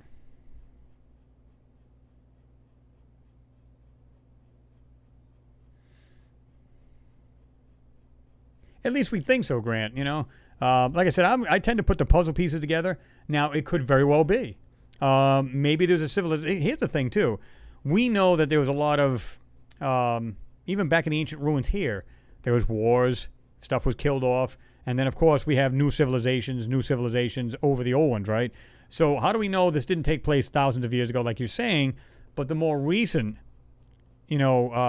civilizations or the newer civilizations, like I said, we had pyramids, we had Mayans and pyramids, we had all kinds of Puma Punku, like we were talking about. We have all these areas that were ancient. And then, of course, we are where we are today technologically, and we've got what we got today. So how do we know that didn't happen a long time ago, but as far as the latest destruction wasn't just recent? We don't know.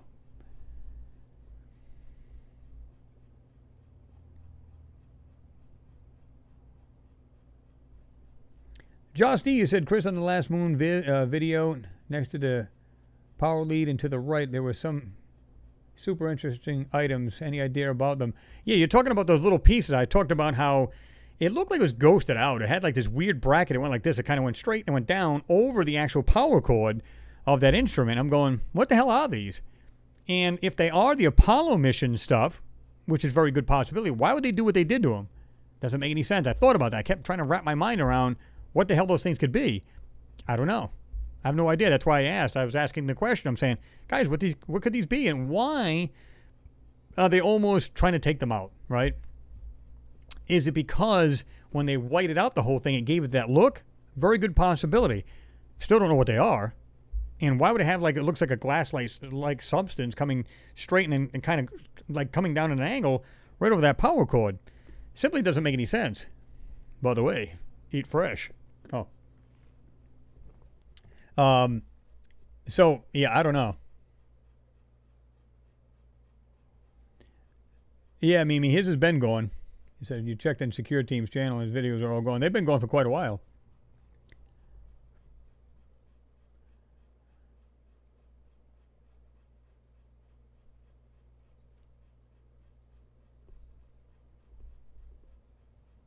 Let me see. I missed somebody?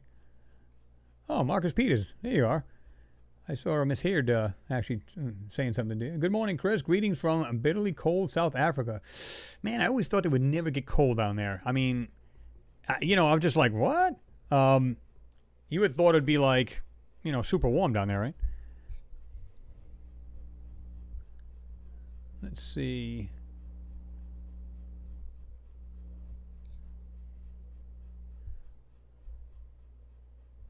Let me see here. Miss Here, you said, yeah, the pyramids and Sphinx look good given their ages, but if Earth had 300-mile-an-hour winds, well, that's what I'm saying. And it's like, but it's been a course of so much time, right? And that area was underwater, so it's not just air. We're talking about water erosion as well. Look at the Sphinx, right? Makes you wonder. So,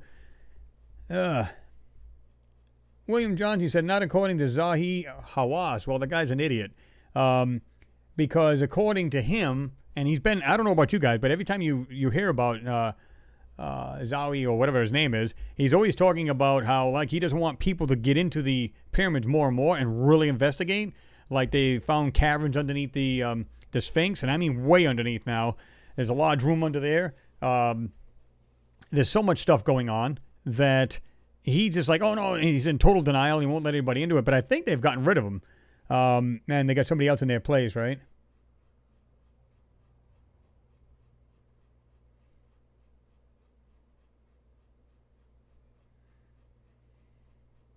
Yeah, you got that right, Deegan. You said they don't build them like that anymore. You got that right. Especially when you can still go into the pyramids and they've been there for how long? Put yourself up an angle.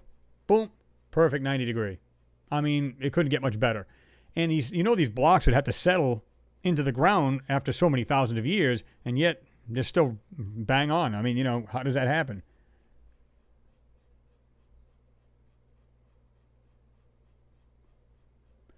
I often wonder that too, Miss Heard. You said, Lucky, you were asking Lucky, where do these come up with these figures?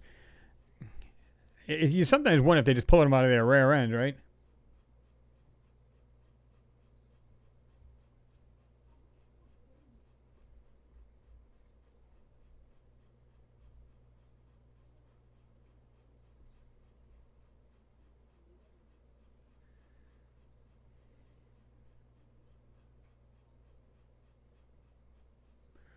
Jump down here. Whoop, gotta jump down there anyway.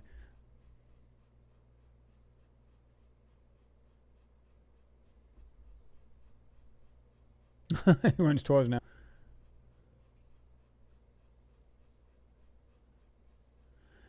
Yeah, I mean, to set the record straight, there was a guy that's dogging him but I won't get into his name or anything like that. But from what I understand, it was the logo that he was using was stolen. It was an actual trademarked or patented to somebody else who had made the trademark, and he pretty much stole it and just changed the colors. So that was the main reason, but they also, well, you know, he was being dishonest and hoaxing a lot of stuff, and he was. I mean, but again, and I'll just say this about it. Again, I don't care about his personal life. You know, everybody makes mistakes and screws up. Everybody's entitled to a second chance, right? If he flies straight, all he's got to do is, like I said, change your logo, get rid of it, put a disclaimer in the front of your video, and say, hey, this is for entertainment purposes only. Run with it. You don't need anybody's permission to start your channel, especially some guy that's probably only got 2,000 subscribers. Please. So that's the way I'd go about it if I was Tyler. That's exactly what I'd do. I would change the thing. I mean, who cares if it's a slightly different logo? Who gives a rat's butthole? You know, change it, you know, and say, well, my apologies, it won't happen again. You know, it was, like I said, it was somebody made the material, and he basically supposedly had stolen it. So that's what happened there. And then, of course, this other person is basically just shooting him down for every darn thing he can possibly think of. He claims he's not doing it just to be honorary or whatever. And I really don't care. But if I was him, like I said, disclaimer, change your badge, you know, the photo, whatever had the alien on it, change it, be done with it. Have a great day. That's the way I look at it. And move on. You know, people who want to follow him are going to jump right back on board with him, and he won't have to worry about it. The people that just, you know, they weren't really true followers, then piss on him. You know what I mean? That's the way I look at it. It's like, okay, what are you supposed to do? You know, it is what it is.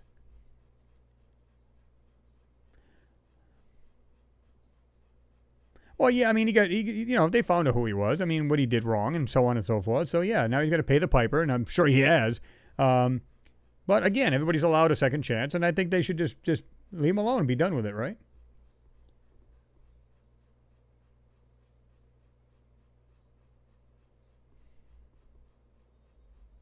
Oh, yeah, William, you're right. You said the tonnage of the pyramids are mind-blowing. Yeah, just one block alone.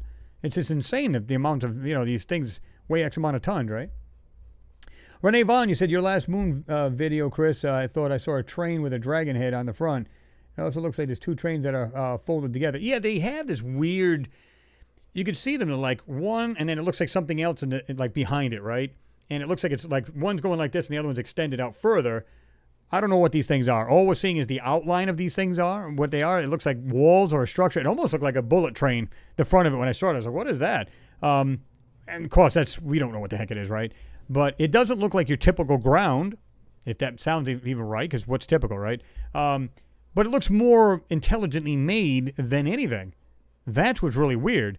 So, being natural, I'm not so sure that's what it is. And that mound in the back, that supposed hill, see what looks like these cracks and looks like a square box on it and this rectangular dark area? That's not natural, man. Come on. There's so many things in these photos, these moon photos, that it's mind-boggling. Even if you can't guess what they are, it doesn't matter. If it looks natural or it's not. That's the question you got to ask yourself. Now, will you ever find out what these are? Who knows? But to me, in a sense, I'd love to know exactly what these things are, but I don't care. Because my thing is, I ask myself two things. One, is it natural or is it man-made or intelligently made? We'll use that term. And what's it doing on the moon or Mars, depending on what we're looking at? Those are the two important questions. That's it. And if they are intelligently made, okay, it blows away everything you've ever learned in your history books up to this point.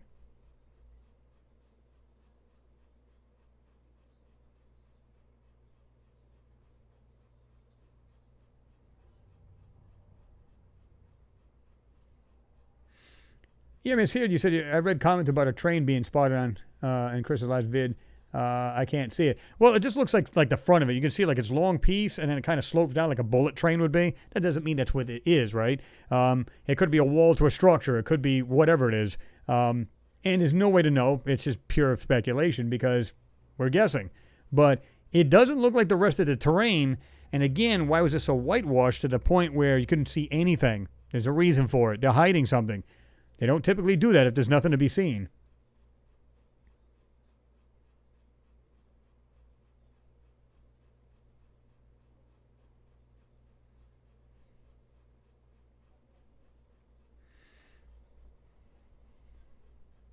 Robert, not good. They say, oh boy, I'm going to need a fourth chance. Hey, as long as you start flying on a straight and narrow, it's all that matters. But you got to really straighten your crap out. I mean, that's what it comes down to. I don't care who you are. It doesn't have to be Tyler. It could be anybody.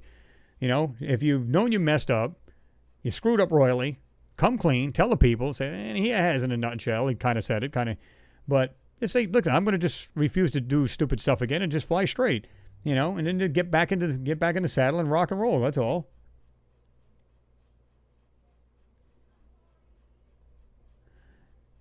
Kenny Riley, yep, he should have been truthful, loved his work, sad. Yeah, to me, even if you didn't believe everything, it's still entertainment, right? And he did a great job of, you know, basically talking through the thing, narrating it, and then, you know, the special effects and the way you put them. I think, you know, even if you just took it as entertainment, so what? Sit there and crucify somebody for it. It's like, yeah, I mean, he shouldn't try to be deceptive, which is not good. You know, changing his voice, so on and so forth. But he realized it now. He screwed up royally, shot himself in the foot. Now, you know, but... You know, just come clean and just start fresh. That's all. That's the way I look at it.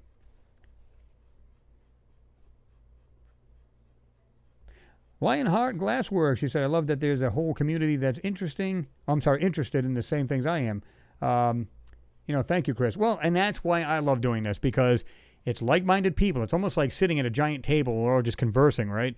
And that's what I find interesting. I love that because that's what we do. It's not just, you know, many people have said, man, Chris, I try to talk to this with my friends about this stuff, and man, they just look at me like, what? Because they don't think outside the box. Now, some people will go way off the deep end, and they'll be like, of course, your friends are looking at you like, oh, okay. So, but if you say, no, this is what I believe because I've seen this with my own eyes, meaning you've done your own research or whatever, I always tell people, do your own research. If you don't believe your eyes, what you're seeing in my videos or anybody else's, do your own research. Find out for yourself. Because your own eyes should tell you yay or nay, right? Of course, they could be fooled. We know that. But regardless, you're going to want to see this stuff yourself. And that's what I recommend everybody do.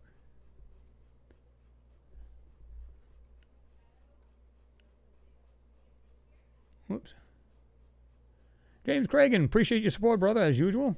Chris, can you send me the link of the merchandise? Because I did an upgrade on my computer and it wiped out a lot of my links for some reason, man. Oh, that ain't good. Let's see. Let me see if I can find that for you. Should have it right here anyway.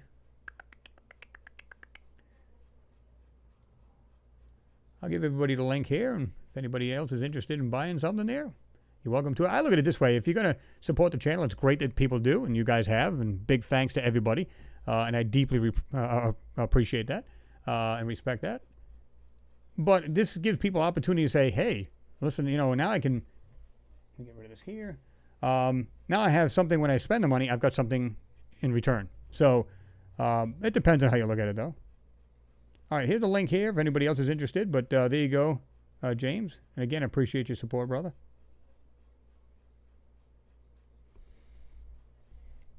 Photography, Light and Magic, he said, governments need to serve the people. It's up to us to get them to do that.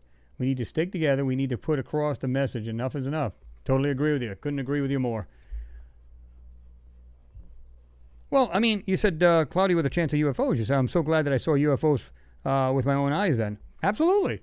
You know, if I told... Listen, I can tell you all day long. I've seen UFOs. They come over my house constantly. Da-da-da-da-da. Are you going to believe me? You might say, yeah, okay, I'll believe it to a certain degree, but I keep saying it and never show any video. Okay. You know, and now when you do see the video, if you're skeptic, you're going to say, is this guy faking this crap or is it real?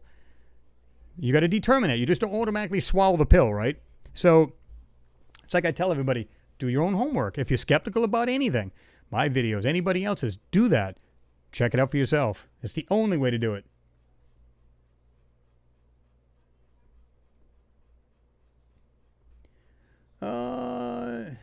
Let's see.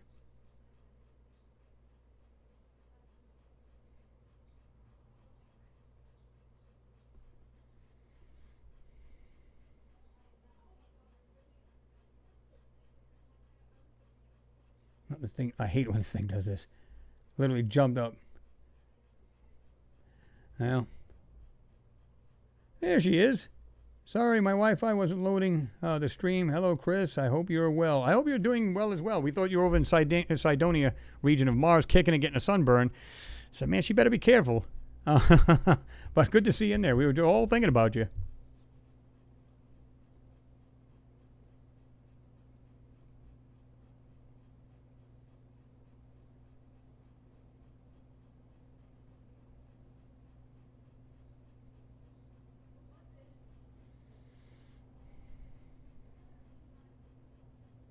Photography, light, and magic. You said we are better than wars. It's only a matter of time. Some nitwit, I'm going to use the term, will use nukes. Get up, take responsibility, and protest. Well, see, this is the way I look at it. I've always said this to myself. Back in the day we had the atomic bomb. Now we got nuclear weapons, right? But they're so much more powerful. So it would literally have to be a cold day in hell, if you know what I mean, if you're going to do something like that, because once you've wiped out, let's say you're after another country, you wiped them out. You're going to go into this nuclear winter. You're going to kill the planet, basically. And even if you come out of it, because you're underground, you come out of it, what's the planet going to look like? Are you going to want to be on that planet? I don't think anybody wants to push that button, really. I'm sure there's going to be nitwits that want to do that, but you know how that goes. James Cragen, you said, man, Chris, man, I swear, just like me, a lot of the great people on the Hangout tonight. Look forward to the Hangout all week. Thanks for the link. Oh, no, I do the same thing. I'm just like you guys. It's like, man, I kind of look forward to that because it's like you guys said, it breaks away from the norm, if you want to call it the norm, and gets you away from this crap. So, yeah, I totally agree with you guys. Well, the thing is, Cloudy, I've seen one myself. Can I prove that to you? No. But I have. You said I didn't have a mobile phone. And mine was back in the 80s. I saw it. So there you go, right?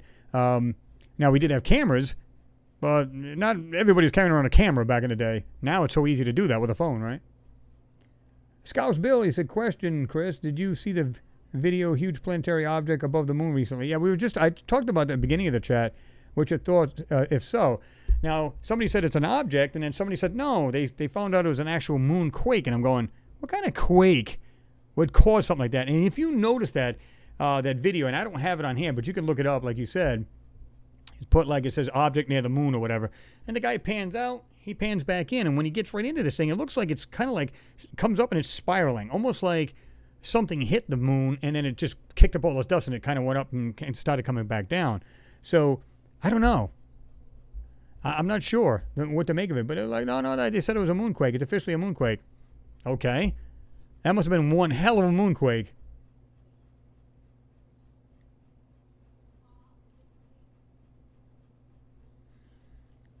Marcus Maximus says, Chris's live streams rule.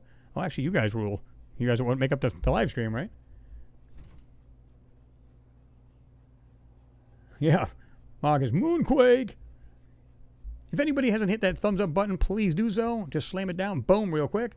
Now, this is what I want to show you guys. Somebody had said to me, hey, Chris, you need to find this video. And they're basically saying how the moon landings were hoaxed. Now, this is the one you can see. This is Jim Fetzer. And you can see it right here. Jim Fetzer, the real deal, 9/12/18, moon landings filmed in landfill.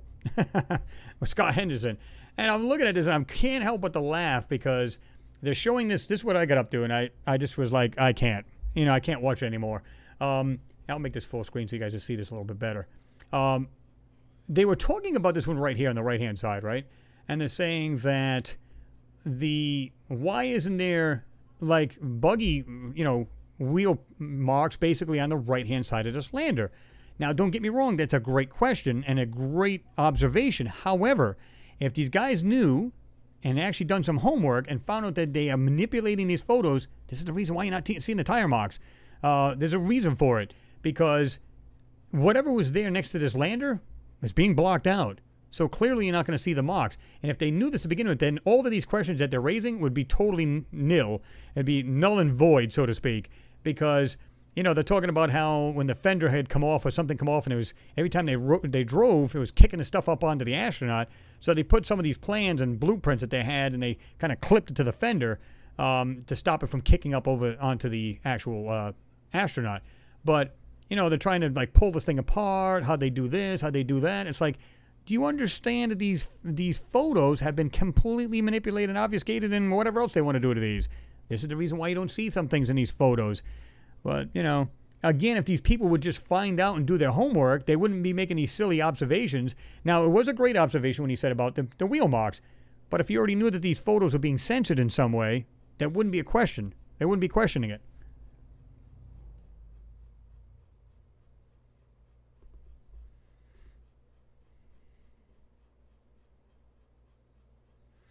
H-Star, yeah, you said you can't fake the vacuum efforts in the large an area rather.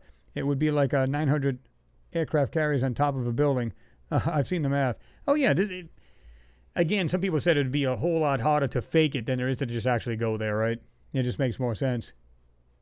Yeah, I mean, Blue Sunset, yeah, you're right. The front wheels turn as well. Yeah, it's four-wheel drive. Had electric motor on each of them, on each of the wheels. And I think one failed I don't know if it was the Apollo, I don't know if it was 16 though. One of them failed, or two, it might have been either one of the axles, meaning both wheels had died, but they still drove with the other front. You guys remember which one that one was? Was it the 16? But, come on. Again, these guys are like, oh yeah, they never went because there's no marks here. And, guys, it's like, stop. Do the homework. You'll find out that these photos are being censored and whatever else they're doing to them. This is the reason why they're coming up with these questions. How does anybody look at those photos and go, oh yeah, it looks real? Now, I'm not saying not real in the sense that they're not actually real. I'm saying that you can't tell that these things have been sanitized in some way or somehow, just modified in some way.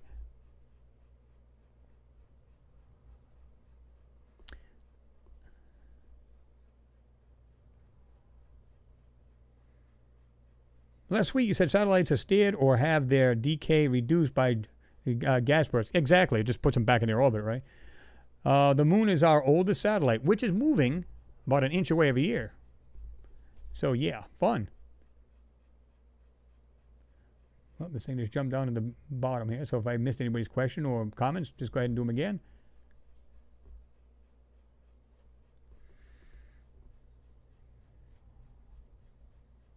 Oh, they actually do, Tim. They actually do. Because they were talking about that, too. They said, at first, how did he say it? It's not going to probably be verbatim, but the way he said it was, well, there's no, wheel marks on the side, on that side of the lander. Did they just bring it there with a crane? I'm thinking to myself, oh, my God. Again, if you knew how the photos are being tampered with, you'd understand why there's no wheel marks. But they do actually have you can put on their lunar buggy, unloading the lunar buggy or something like that, and it literally tells you. There was Lockheed Martin. There was so many people there was like 7 different teams that got the bid to make this rover, okay? The lunar buggy, call it what you will. And what they did was they said, okay, one of them come up with it. I don't know if it was Lockheed that ended up with it or whatever, but they got the contract. And then they usually wouldn't believe the designs that were coming up to try to build this thing. Well, they finally come up to it, which is completely foldable, and it was in the lander. And when they did this, they literally pulled on this weird string type thing or cable. The thing would just come out. It would come down. The 2 front wheels would literally, they'd unfold. And then, of course, they'd bring the rest of it down, and the other wheels would come undone, too. It's brilliant the way they put this thing together and the way they loaded on this lander. And it's there on the video. They show you every bit of that. So people are just not doing their homework. They're going, oh, the damn buggy get there. The lander's not that big. It doesn't have to be. It's foldable. And when you see the way they put this thing together, you'd just be like awestruck, like, wow, these guys put some time and some real brains into this thing.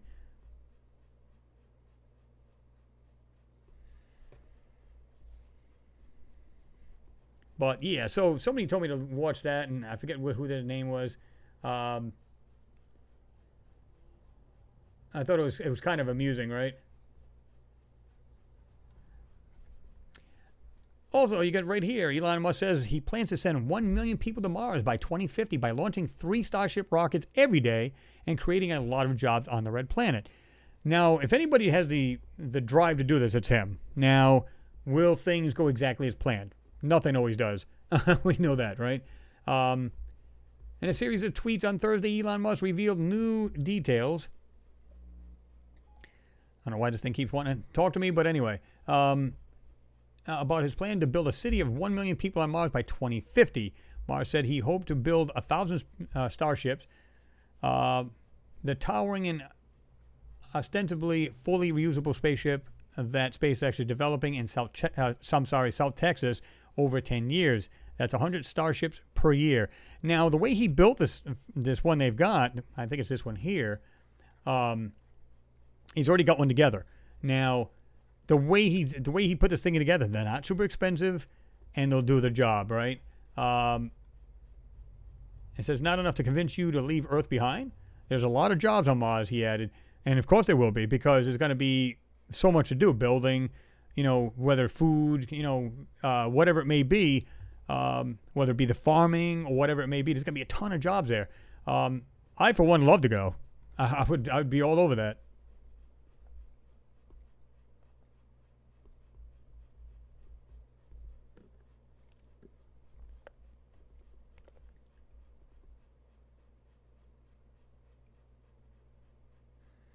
Well, Crosser 4123, he says, love how Chris is completely dissing the fake moon landing channels.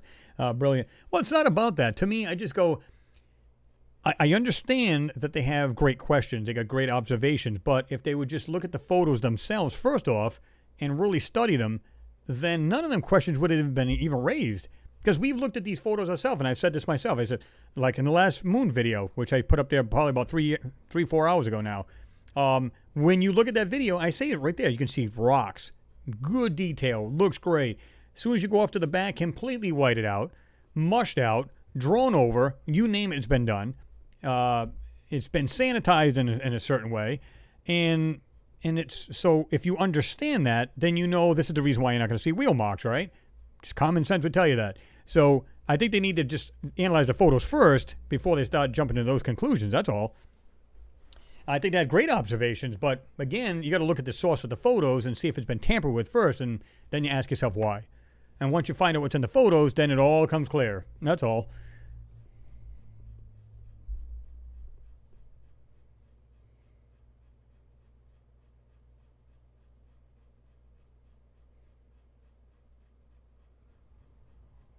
Yeah, it's 30 more years from now, isn't it? Mimi, you were asking. You said, how old will he be in 2050? Ooh, yeah. Well, they're saying by 2050, so, they might start it in 2025, so it could be anywhere from 5 to 10 more years where they start getting the first ones launching. So they're saying by 2050. So you could have hundreds of people on there by then, in 2030. So, you're talking about, only 10 years from now. There you go. H. Dossie said, I'd love to go. I can do the tech forensics. I'll get on it. Hey, whatever. Let's do this. I was a tool setter for 13 years. I'll be handy, trust me.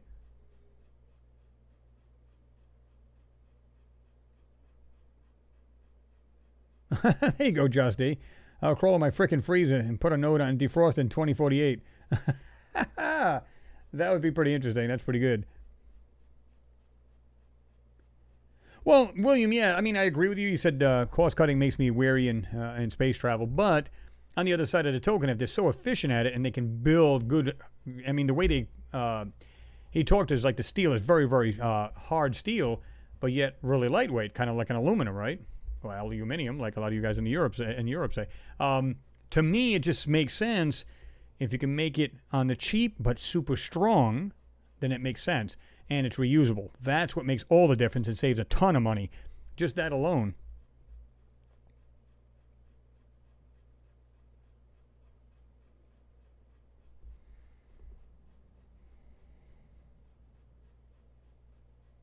Grant McGowan, you said, yeah, I would volunteer to go into Mars. Although I'm 53, there's not much here for me on this Earth. No family. Well, that makes it a lot easier then, doesn't it?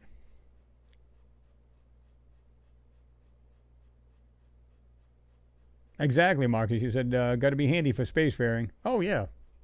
Absolutely.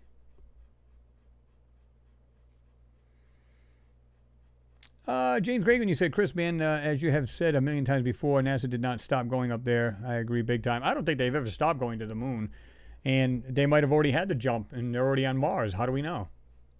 Again, speculative, but how do we know? I don't keep an eye on the skies and every launch pad on the planet. I have no idea. They could say, oh, we're just testing rockets. It's no big deal.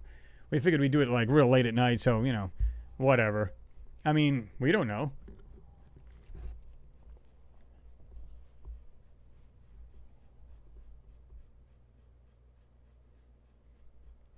There you go, Mimi. He said, going to be a Mars farmer.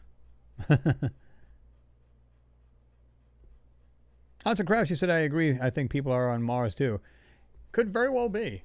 I mean, again, they've done this. They were going to Mars even, at the time. Soviet Union, they were all trying to go there. Of course, there's a lot of failures. Again, back in, 75, 76, where they had the Viking lander. Knowing that they could get there, what would be the biggest thing they'd have to worry about? Well, of course, it was slower engines back then, and it would take, 9 months to get there. But now that we have much more technology, okay, we got there. We know the rockets themselves can make that. The spacecraft can make it there. Okay, we got that. So how do we know they're not using these actual launches, like with the rovers and stuff like that? They're using the actual rover, meaning they're testing too. Like, in other words, now we'll take the rover out of the payload and we'll put people there instead. What do we need to keep the people there? Of course, now newer rockets, we can get there a whole lot faster, so on and so forth. They know they can get the rockets there all the time, just about. They're doing all the kinds of tests and they're sending these things. They pretty much got it down pat. So what is there left to do? Make sure there's a good life support system or whatever for the actual astronauts to get there. That's the only hurdle, which is huge, but that's the only hurdle, right?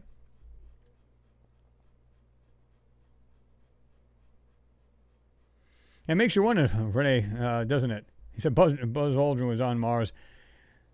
Well, I don't know about that, but I mean, he definitely, he'd love to be able to go too, but yeah, we know that probably won't happen because being he's up there in age as well, right? You got, like I said, I don't know how many people really would love to go there, to be truthful. So it doesn't have to be him. Some of these astronauts who passed on would have probably thought the same. I'd love to go there. That would have been great, because it's a lot bigger step than the moon. It's the greatest step for mankind, biggest step for mankind. This is like huge if we go. What was he saying? There was something about...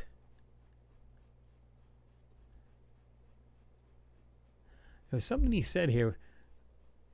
Development 10 years. That's 100 starships per year. But the way he made it sound was it would literally take a few months as opposed to 9. So engines are a lot better. And he's talking about right here too. Musk didn't specify what exactly the rockets would need to carry to Mars, but a lot of food, water, building materials, tools, and advanced life support systems are given. Thus, he estimated he would need a whole fleet of starships to build a permanent settlement. Well, yeah.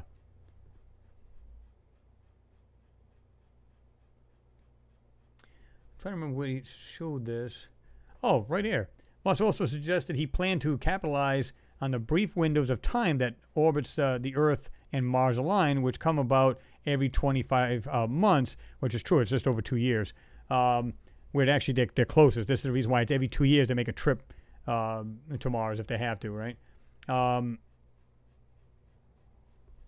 Musk said that he would take advantage of that opportunity by loading the Mars fleet into Earth orbit, then sending all 1,000 ships on a Mars-bound trajectory over the 30-day window every 26 months. So, yeah. See, the Starship prototype could launch within months. And this is a recent article. This is not 3 years old or something like that, We're talking about right here, January 17th. So it's only a few days old. I'm sorry, I'm thinking January. January, so it's a few months old, but it's still the beginning of this year, right? So it's about 6 months old, but regardless, this is not 2016 or some crap, right?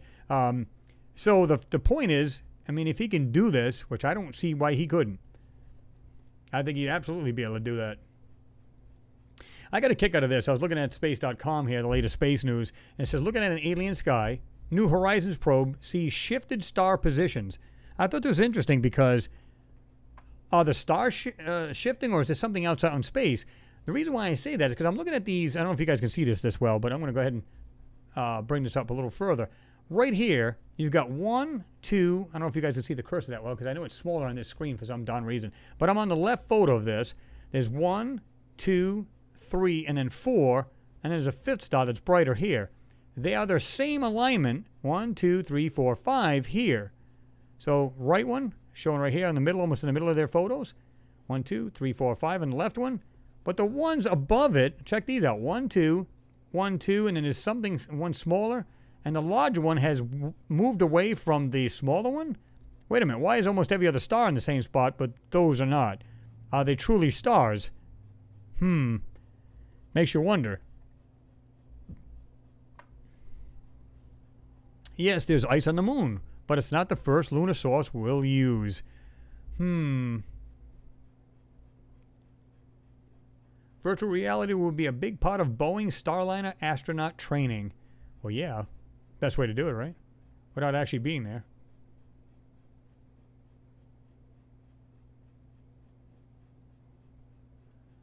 NASA taps commercial crew chief Kathy Lauders to lead human spaceflight office. On this day in space, June 12, 1967, Venera 4 launches on missions to Venus. Awesome. Dusty alien planets could be more likely to harbor life, studies suggest. We happen to have a dusty planet right next to ours. What do you think of that? Yeah, I love this too. Ready, SETI? Go. Is there a race to contact ET? Again, guys, we're talking about more, get this.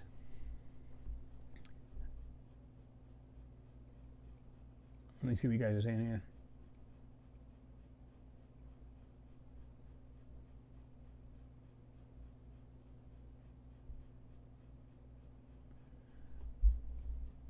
Let's see what you guys have been saying here.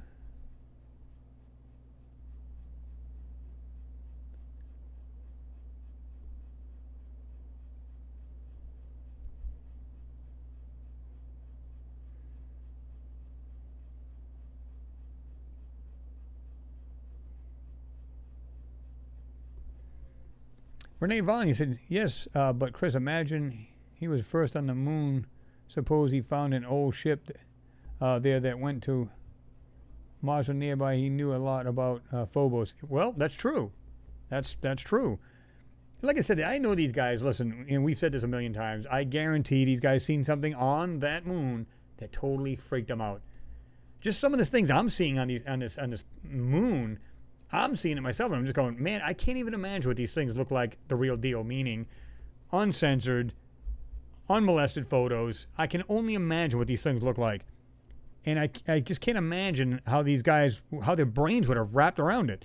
Even if they said, by the way, guys, this is what we're going down to see. We need you guys to do like a reconnaissance thing. We need you to get into these things, maybe pull some parts off and bring it back with you. You know, it's nothing compared to when you get there. Because they might tell you the size, they might tell you this, but when you're right next to that craft or structure, whatever it may be up there, you can't imagine how freaky that would be, because you know it's not yours. It's something else. Something else put that there. That's got to give you a vibe and a half that just makes your hair stand up, you know?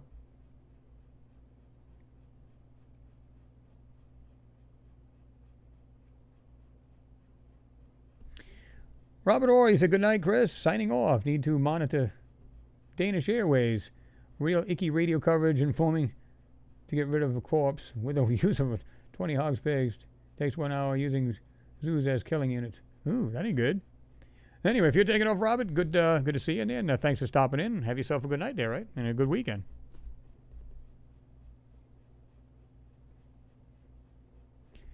Grant, you're taking off as well. Okay, wishing you guys well over the next week. Love this community. Take care. Time for me to retire. It's midnight here. Oh, it's pretty late. All right, Grant. Appreciate you being here, brother. You have yourself a good night and a good weekend there, right?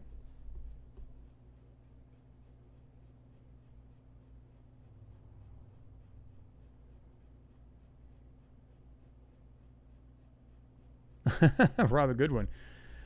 Have a good night. You said, with your last word, you said, would like to buy an old ship vessel like the Millennium Falcon. But pricey, right? Night, people.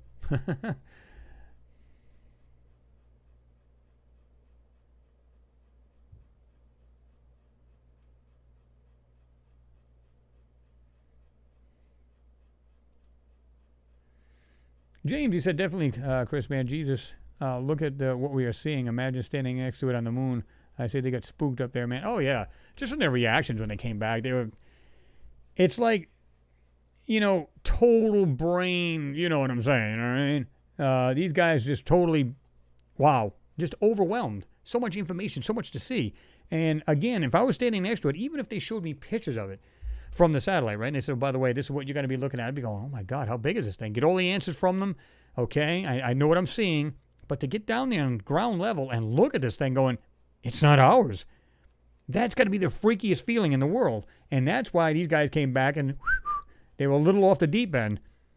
And a lot of these guys went into hiding after the mission and they just didn't want to come out because they're like, Want nothing to do with it. Marcus, you said smash them like people. Smash it good.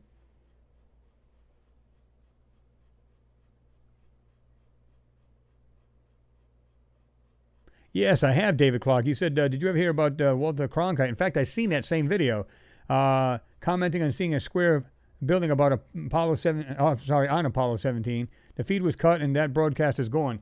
Absolutely, I've seen that myself. And literally, they pan, and there's a white block sitting right there. And oh, that looks like a square block or a building or something. All of a sudden, cut off. Yep, absolutely. That was interesting. That was cool to see. And this was live. This was live TV when this guy said this. Susan Ann, you said, thanks for a great Saturday morning, Chris. I'm so happy that I actually woke up early to catch you live. Well, I'm glad you're here, Susan, because I know sometimes you said you can't make it. I don't know if it's you work late or whatever it is, so you kind of miss on it and it kind of stinks. Yeah, I hear you.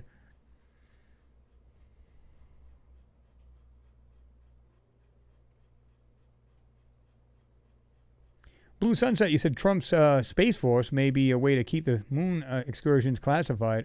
Satellites? Could very well be. You know, there's always, they always say, look what's going on in this right hand. In the meantime, this left hand is doing something totally different. So, this is the reason why you got these spotlights on different things. Viruses, riots, certain things. In the meantime, keep the people busy. Keep the people busy. And in the meantime, they're doing all kinds of crazy stuff because you're overwhelmed with what's going on down here. You don't know what's going on up there. James, speaking of which, you said, yeah, overwhelmed, Chris, big time. And those astronauts came back, and they were totally distraught. Didn't know what to say, didn't want to be there.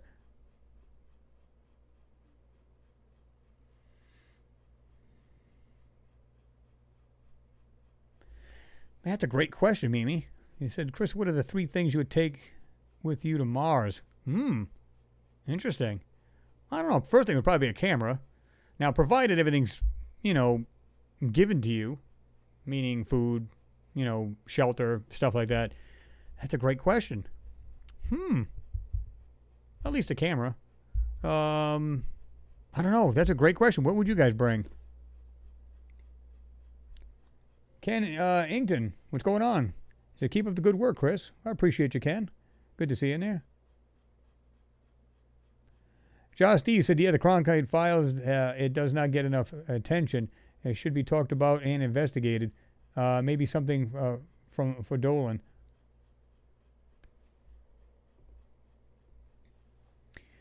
Well, Marcus, they have a space treaty out there that says there's going to be no nuclear weapons out there. Now, no nuclear weapons out there, but you can still have laser. I mean, what could explode? Nothing out in space. It's just light. It's focused light. High intensity focused light. So, doesn't that necessarily have to be warheads and stuff like that, right?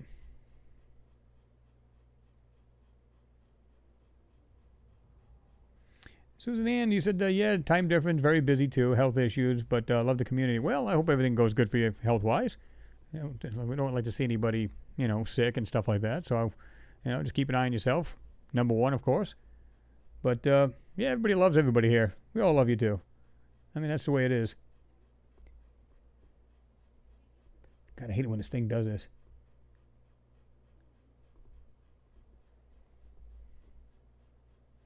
Well, and that's the thing. They treat us like a bunch of yard apes, right? Marcus, you said throwing us sheep will only tidbits of info, thinking we wouldn't figure stuff out.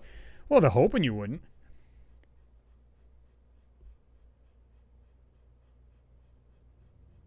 Josh Deek, camera and 2 of you. Yeah, I mean, because darn well you're going to want to document everything you see there.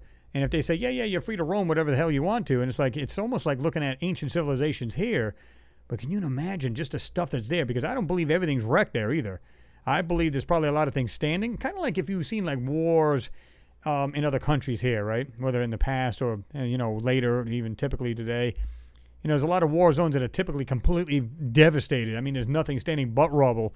But then there's areas where it's still standing. So I wonder if a lot of it was because it was midair and the radiation just killed everything that was living at the time.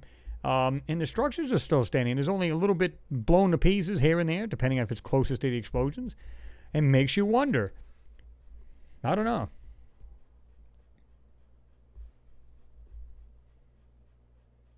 I don't know if you could bring take 3 books, maybe Zachariah Sitchin's The 10th Planet, some interesting stuff like that, maybe, to read back on. But I don't know, you'd be so like, I don't know. To me, it's just, you'd be like so just focusing on what's going on in front of you. I don't know if you'd have much time. I mean, you'd be like, I mean, you'd have some downtime, right? But if they said to you, okay, what we're going to do is we're going to bring you guys there, and we want you guys to be part of a team to go out and handle and gather this stuff for us in certain areas, you wouldn't have time to do anything. You'd be so excited to do whatever that, yeah, you'd be totally blown away. You probably wouldn't have the time. You'd probably be like, I got to see more. I don't want to sleep. I mean, you know.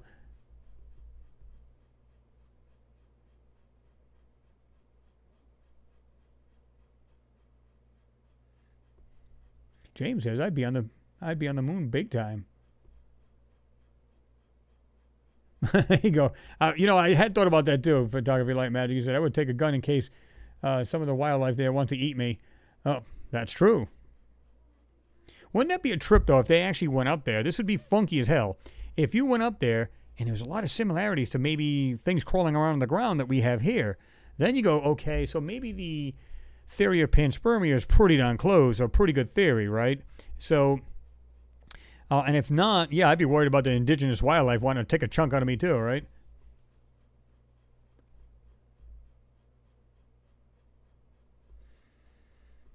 Yes, here you said, Chris, with all the creepy faces and animals as well as a human on the surface of the moon and Mars, I think NASA's hiding this for real to keep order. Well, again, like I said, if we all found out that we were not the most, technologically advanced civilization. There's one much larger. Let's say there's a planet like 5 times the size of Earth, but it's like a super Earth, and there's much more people living in it. You would probably get scared. Like, oh God, I hope they never come here. Or whatever the case is, you'd be really nervous about it.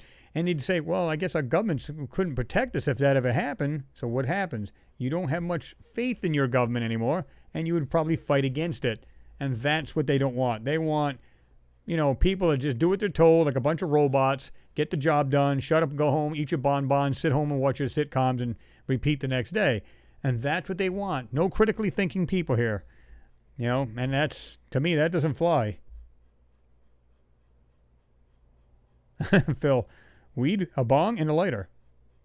Yeah, but see, I don't want to be oblivious either, you know what I mean? It's just, see you just toking on that bong and I don't know what's going on, dude, but yeah, I don't know if I'd want to do that. I'd want to be like clear-minded. I'd want to know everything that's going on. Now, I don't know, going to the moon, when these astronauts went, I probably would have wanted to hit the bong. You know what I mean? It's like, oh my God, I'm scared out of my mind. And it would help you relax. Michael Stark, good to see you there, brother. He said, hi, Chris. Happy Friday, everyone. Mally Husband, what do you think about rods from God, Chris? I don't know about rods, but I know if it's the same ones I think it is, there was several people who've taken, pictures of actual flying rods, right? And they've slowed them down big time, where they literally look like actual flying rods. But when you look at them really up close, if it's the same ones I think you're talking about, they literally have like what looks like little appendages, like little wings. There's like 2, 4, 6, or maybe 8 of them, depending on the length of these things. And they literally can actually bend themselves and fly. Now, people have said, no, it's these insects going so fast that they look like a blur or some kind of bird. They go, well, wait a minute, you don't understand. These things are so fast you can practically not even see it at all. So these things had to be traveling extremely fast. So, the only way they could see this thing was to slow this down incredibly slow, the film, to actually see these things. And even then, they're whipping by the camera. So we don't even know if we have creatures that live amongst us and we just don't see them. We have no clue.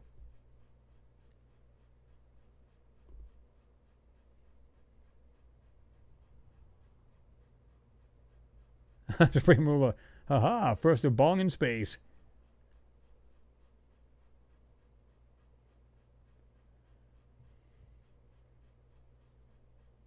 Oh, there you go, Indrid. What would I take? A towel. A little sunbathing here and there. Watch out, it can get nasty up there, though.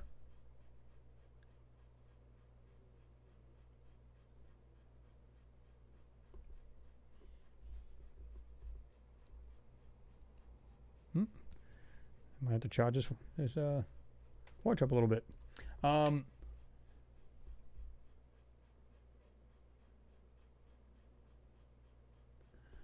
Marcus, this chat is out of this world.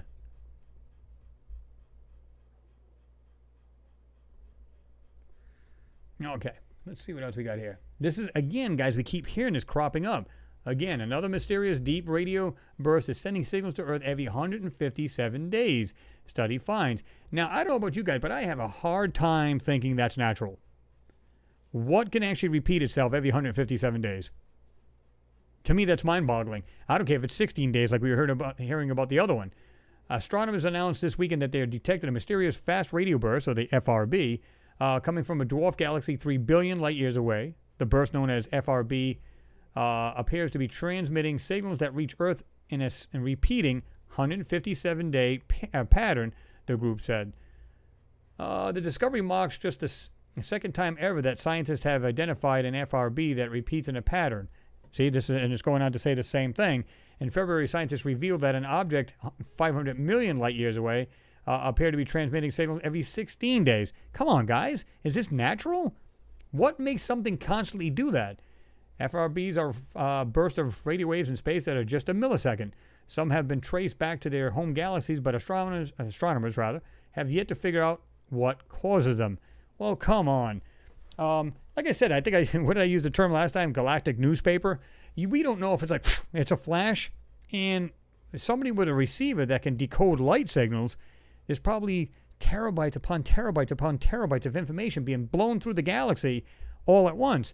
And you just receive it, just processes it, and there's your mail. I mean, it's like, hey, you got mail. About 3,000 terabytes worth of it. How the hell do we know? You know, when they say that it's like one's over 500 million light years away. The other one was what? 3 billion light years away. Okay, so that's coming from different sources here. Right? Yeah. Chris, Moon or Mars, which one would be your choice? Okay, well, can I go to Moon first and then Mars? And then final resting place would be Mars? Because, I don't know. It would be just awesome to see whatever's on either one, right? But if I had to choose, I had no other choice, definitely Mars. You know, because it was a lot like Earth at one time, and I still think it is a lot like Earth as it is today. Blue skies.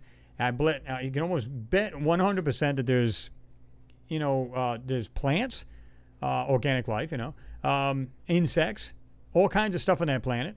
And I believe it's still a lot like Earth today. Just because it's a thinning or it's a thin atmosphere doesn't mean crap. To me, it's like, you can go up in the highest mountain on Earth and the air is very thin, right? Low oxygen, people live there all day long and live to a rightful old age of 100, 120 20 years old, and they're sitting there farming and everything else. So, yes, you'd have to get acclimated to the thinner atmosphere, but that doesn't mean squat, right? Again, James, thanks for your support. Appreciate you, man.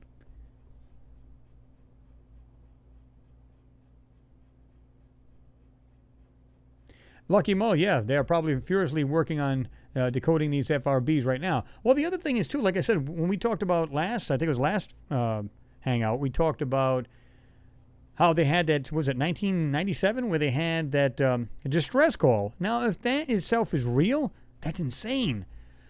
So they've probably been getting these, the reason why they're getting more and more of these, because now they know what frequencies to look for them on, and they know what part of the sky to point at. So now they're going, okay, let's concentrate on them. So we'll keep these observatories locked into these. Like they got the one that's 500 million light years away. The other one is 3 billion light years away. Okay, keep them locked on. Let's see these repetition. And what's in the pattern? Is there something we can find in the pattern? Kind of like Contact, right? The movie Contact. What did they find?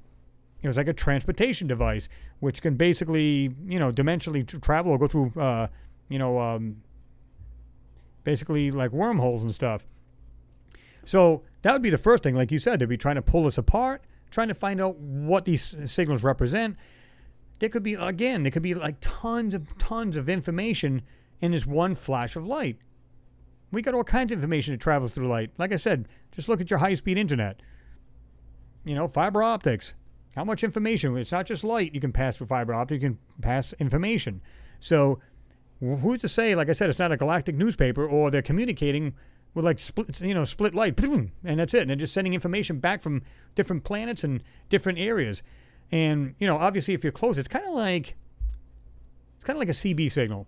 you're way out, you're on the very fringe of that signal. You'll get it in there, it'll be a little bit, you'll be able to still receive it, even though you have a lot of ground noise and kind of noising with it. The closer you get, the more receive, clearer it is, more information you gather. So why wouldn't it be the same way if they can, if it's a bright enough flash and they can catch this flash, decodes it, information. There you go. How do we know?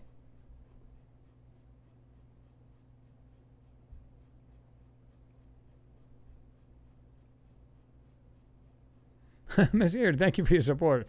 Get your arse to Mars, Chris. I'd love to. That'd be all right with me. I wouldn't have a problem with it. Michael Richards, you said, Stephen Hawking said we should be careful who we try to contact out there. Yeah, I seen that. He says they're in space. We could make things very dangerous for us. They could be hostile. Yeah, he said, you know how it didn't turn out very good for Independence Day. But like I said, I don't, like I said, a planet who is technologically advanced is just going to say, oh, look at these poor little cavemen. They're just trying to come out in space. Look at the cute little toys. And they don't see us as a threat.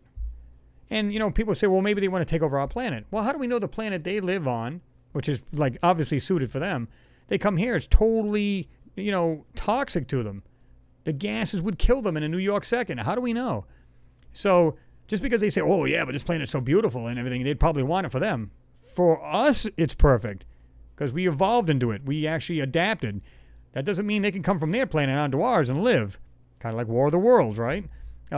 Basically, they catch a cold and they're dead. So, that's the way I look at it. And if they were that technologically advanced, they're far above and far advanced for warring, probably anything like monetary. They're past all that junk. The list goes on, right?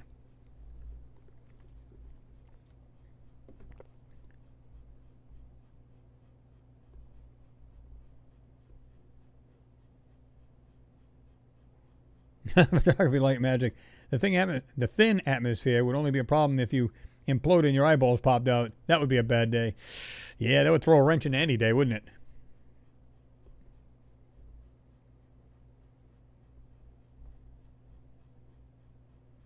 I agree, Divine Catalan. You said Stephen Hawking was amazing, but it was Carl Sagan who really gave me the thirst for knowledge of space. Absolutely. I liked him a lot, man. He had he broke down anything to do with space in like layman's terms, and very philosophical. The guy was, yeah. I mean, I think he knew what was going on too. He absolutely knew what was out in space. He absolutely knew probably what's out there as we speak. But it's too bad he's passed on now. But still, that's regardless of it. I guarantee he knew what was going on. Yeah, Supreme Ruler, exactly. Just think if we were just a middleman in the FRB.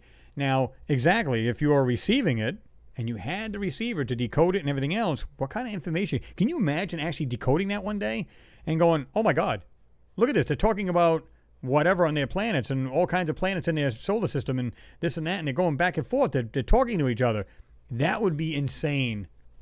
And I guarantee they've thought of the same thing, just like Contact, the movie. They're breaking down where they had subcarriers, where they had a visual, or they had a video, and then they had audio, stuff like that. And then just, because it was like layered information, right? And then when they found out there was the true meaning of it, that's when it was really mind-blowing. Oh, William, we haven't gotten into it yet.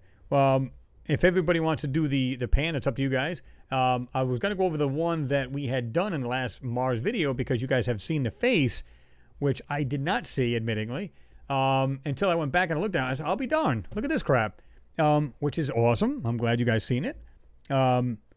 Now everybody else has seen it. I've seen it on Facebook. I was like, oh, yeah, look at the face. It's like, I wonder if some of these guys were here and they seen it and they brought it to Facebook, which is fine. I think it's great. Again, more and more information gets out, the better, right?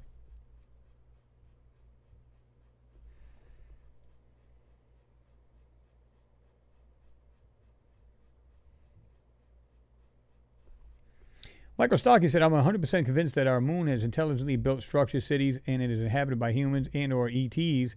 Other planets and moons are too, no doubt. I totally agree.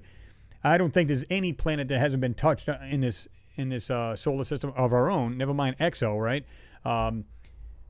Because most people would have a problem with that. They'd say, well, that's stupid because This planet here it's completely too hot.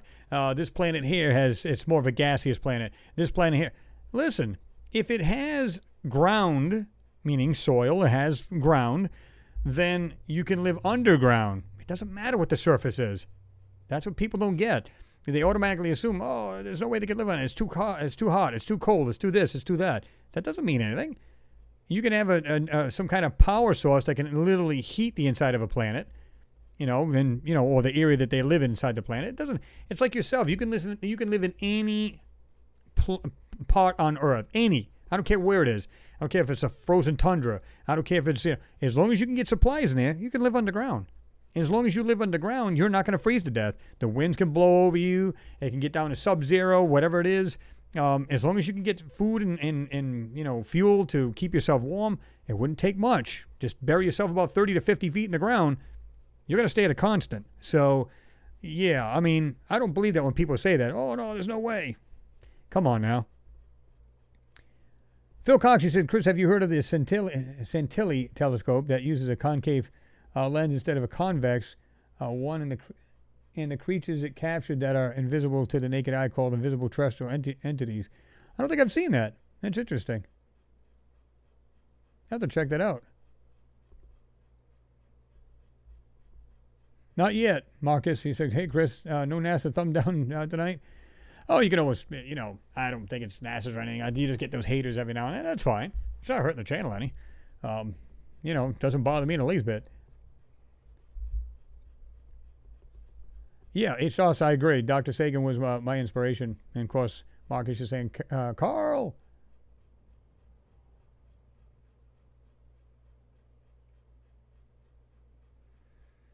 Robert Morgan, they'll be like Liberty ships of World War II. Yeah, exactly.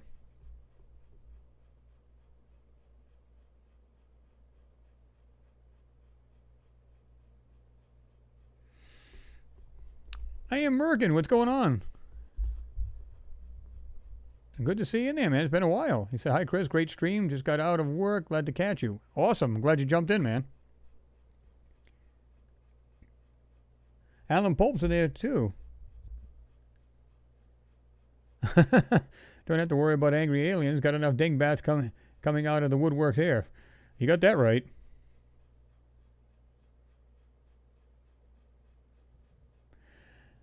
Tom West, you said 3 billion light years is 3 billion years ago. If intelligent, they probably no longer exist. Well, I don't know.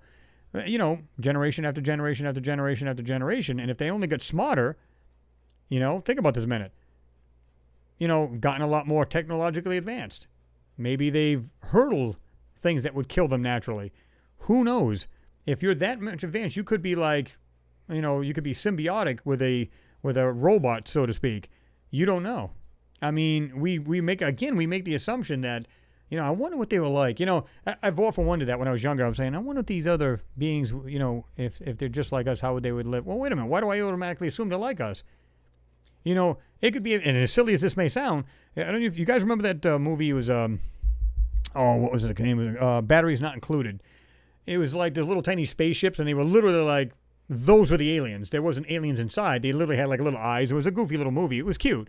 But the thing is, how do we know the aliens aren't that size? Why do we make the assumption they got to be as big as us? Maybe a hair bit bigger, maybe a hair bit smaller. We don't know. There could be a civilization way out there that is like really, really small, and we think, in other words, we can literally go over there and just go and just crush their buildings with ease. We don't know that. Or they could be astronomically large, like in a planet like a super Earth that's like 5 times bigger than Earth. What would they look like there? We don't know. We make the assumption to be just like us. They would build just like us. Now, they might have something very similar to us, like, we get around on wheels, we fly, so on and so forth, the different means of transportation. And it could very well be a lot like what we have here, only run by fusion, whatever, different power sources. Regardless, we have to open and broaden our minds to the facts that things could be totally different and out of the realm of our thinking, that how they would live. That's the way I look at it.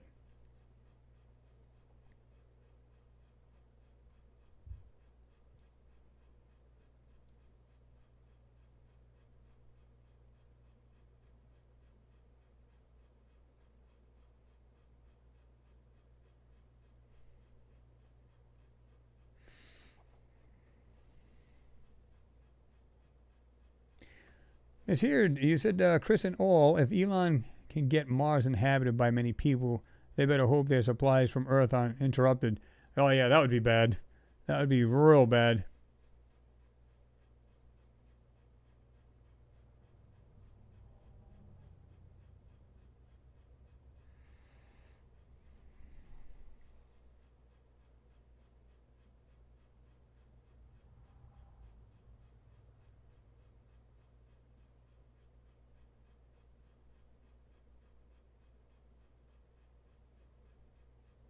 Who's the plant, William? One of us is a Navy spy. A plant.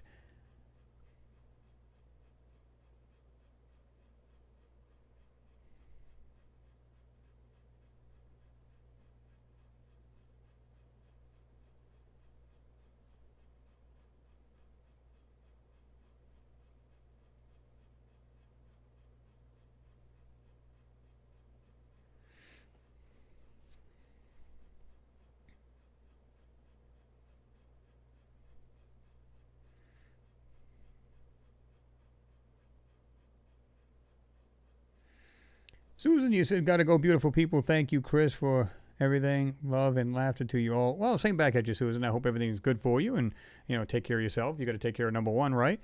First things first, it's always you. So good health to you, and hope everything works out for you. Have yourself a good weekend. And till next time, right? Always good to see you in there.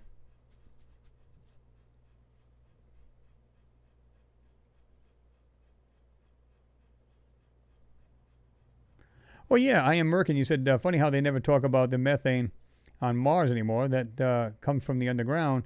And remembering it is a gas that comes from organic matter, manure, etc. Absolutely. Now they have said it can be caused by, of course, volcanic. And I agree. They had one of these dormant volcanoes actually erupt. At least according to them, it did. I pretty much dissected the photo that they showed, and it wasn't even it was at the base of the volcano, and it looked like a square as opposed to something blown out of the side. Like Mount St. Helen, where it blew the whole side right off of the darn volcano. And I said, well, maybe that's what that is, because you can see the plume of smoke, right? Well, after I looked at it and brought the brightness way down, it appeared to look like a square, like something had exploded there, and it wasn't the volcano. Now, whether it was or not, I don't know. That's the way it appeared in the photo. So, never heard anything about that anymore, have you? But yeah, they'll say, there's methane, and there's huge plumes of it. In order for, not only, I think it was Maven that seen that, as well as the Curiosity rover on the ground has registered it. Big, large plumes of it. So it's not just like barely, seen or sniffed out. There's a lot of it.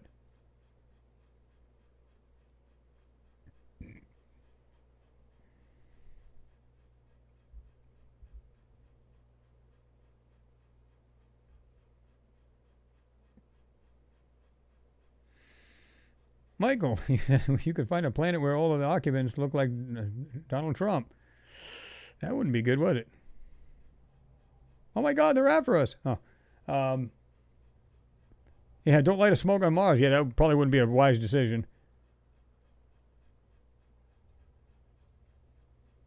Methane, all kinds of good stuff.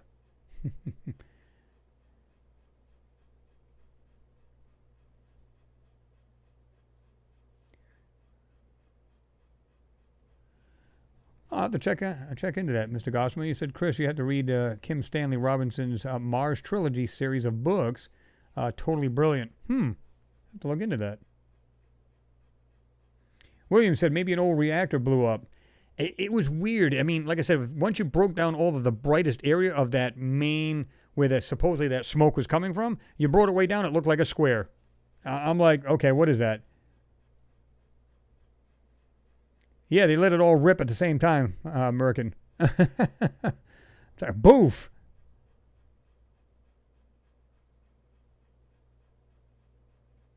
Well, it's funny. It's funny we're making fun of that. Like Photography Light Magic, you said, I think the methane is Martian farts. There's millions of them farting 10 times a day. That's a lot of fun. Well, all kidding aside, though, it just happens to be seasonal. What do you guys think of that? Now, it'd be one thing if they said it was in the winter time, because it has seasons just like it has here on Earth. But it always happens to when it gets warmer out, Well, I don't know about you guys, but the trees around my area, they start blooming in the spring. Well, you get more oxygen, you get more anything out of it. So whatever's running around is going to eat more off the foliage. It's going to, thrive off it, whether it's, microscopic, macro, it doesn't matter. You're going to have a whole lot of animals eating this plants and stuff, or whatever it may be, giving off to this methane or methane, depending on if you're European or American. So, yeah, you'll find this out, man. It's just crazy. It's like, and it's always in the warmer seasons. Again, puzzle pieces, put them together. We have a water cycle in Gale Crater. Methane. Got all kinds of crazy stuff. Do the math.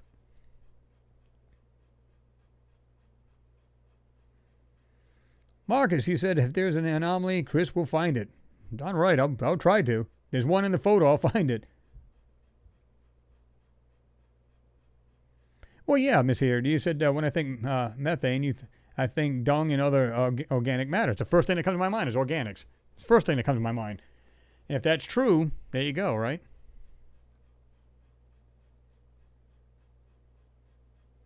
Well, that's the way I see it, H-Toss. He said seasonal means life.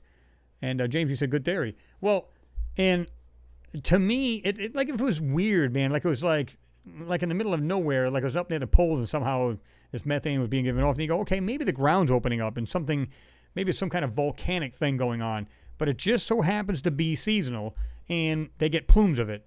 I think it's spring or summer. And so it makes you wonder. You know what I mean?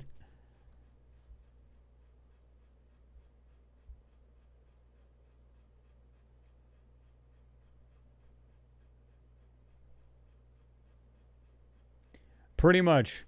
Mr. Gosby said Mars is seasonal. It has water cycle and it has chemical cycle. It physically breeds even between day and night. Absolutely.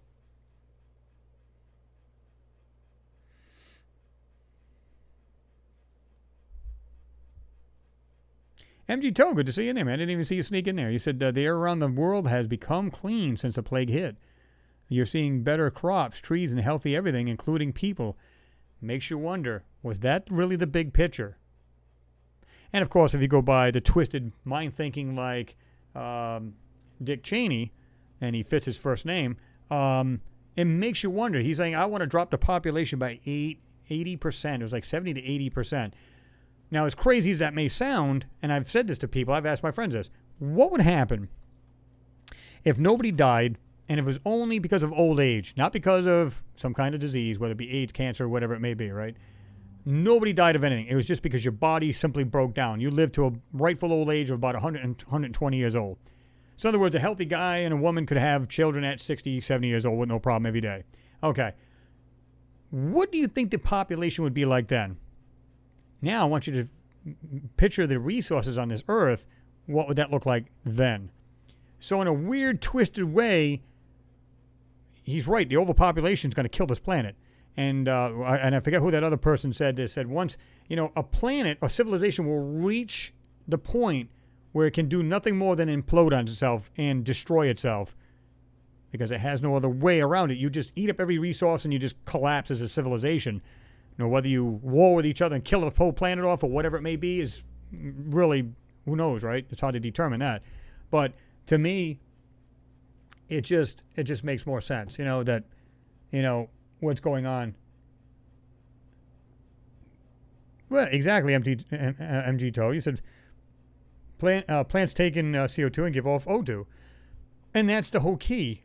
There's 95% CO2 on Mars. Okay, I don't believe that. Because if there's any kind of organics, that shit must be thriving like there's no tomorrow. Think about it. So there would have to be a balance of oxygen to go with that. Again, tie in with the methane, water cycle. I mean, you can see it has clouds there. You can see where they have like an animation of like few frames or whatever. You can see the actual cirrus clouds like we have here on Earth. Weather-changing clouds. Have all kinds of crap.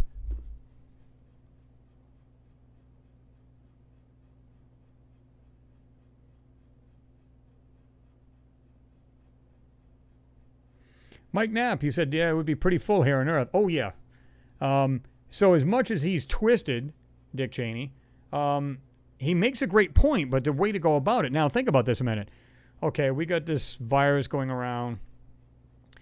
Now, in the United States alone, it killed over 100,000 people. Okay, now I want you to add up every country that has people that have died from this. How many people did that take out in X amount of months?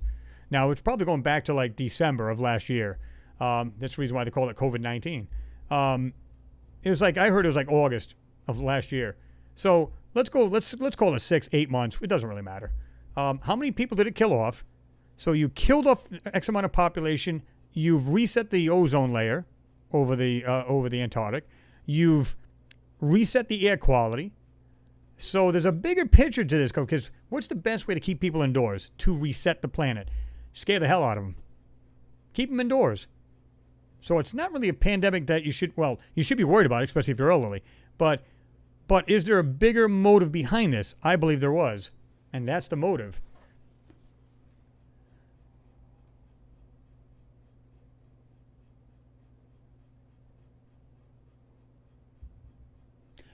Chronicle of Gods, you said another sequence of possible radio bursts, scientists suggesting it's a neutron star. Could it be alien civilization?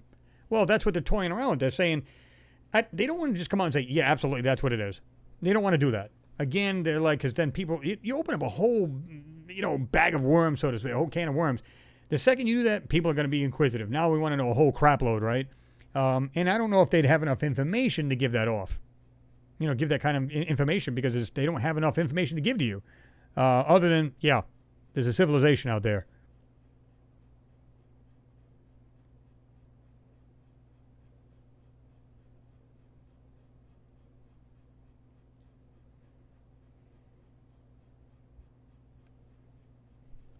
Let me check something here. I don't know about you guys. Well, you guys probably don't have this going on in your area, but it sounds like I can hear storms in the background here. Let me just check this real quick.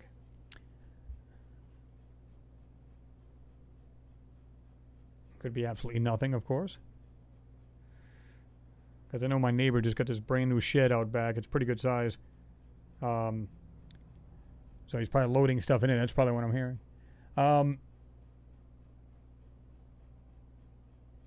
James, you said, Chris, bang on, man. It's all about the fair. Well, it's about repressing the people, keeping you scared.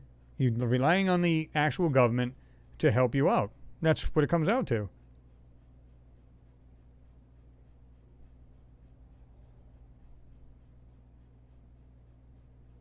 Nope.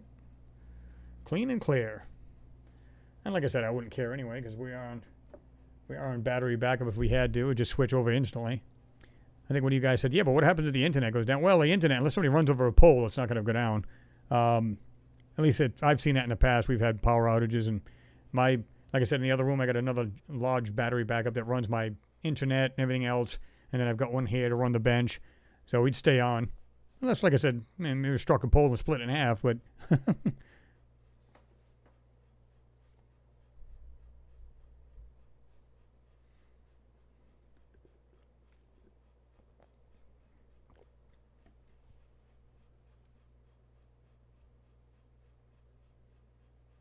Well, you're right, William. Nuking the poles would release water vapor and warm the planet, making the atmosphere thicker. Is it that, or, I mean, clearly that would do that. Is it that, or is there another diabolical thing behind it? May not be. I just think it's kind of weird that they want to do that before they go. Now, again, you could literally, probably, I mean, hell, you could have a large building with a bunch of plants and take care of that problem. You could literally live in a building that the plants would actually transform this carbon into oxygen for you. So, or they got a machine to do it. So I don't think they'd have an issue with that. It just makes you wonder, why in the heck would they want to do this, knowing that they could devastate the planet even more so? Because they said if you do it too much, you can literally put it into a nuclear winter. You can look this up. It's right on the web. So if you go too much with it, you got a nuclear winter, and then what's the point of going there? So you've shot yourself in the foot there. So to me, I think it's a stupid move to do that. Michael Richards, you said, Chris, it's 12:40 UK time. I'm off to bed. Catch you later. Stay safe, everyone. Okay, Michael, thanks for joining us, man. Have yourself a good night there, right?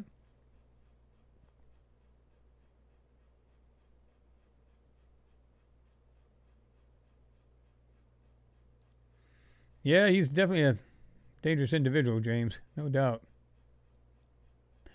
All right, let's get into this real quick. We got a few minutes, right? Check this out. This was cool because you guys said this, and then after I seen it, I was like, boom, it's just like so obvious after that. This face on here, right here, somebody else is pointing this out too. It looks like it has a nose to it. Looks like it has the eye. You can almost see the eye, the actual outline of the eye. The brow. Looks like the nose. Some kind of headdress or something like that. People are saying it's like one over the other. And you can see how they really try to take this out right here. See that? Because you can still see the lines of whatever this lighter piece is right behind this darker piece. So it looks like multiple faces like stacked on top of each other. Did you guys see that as well?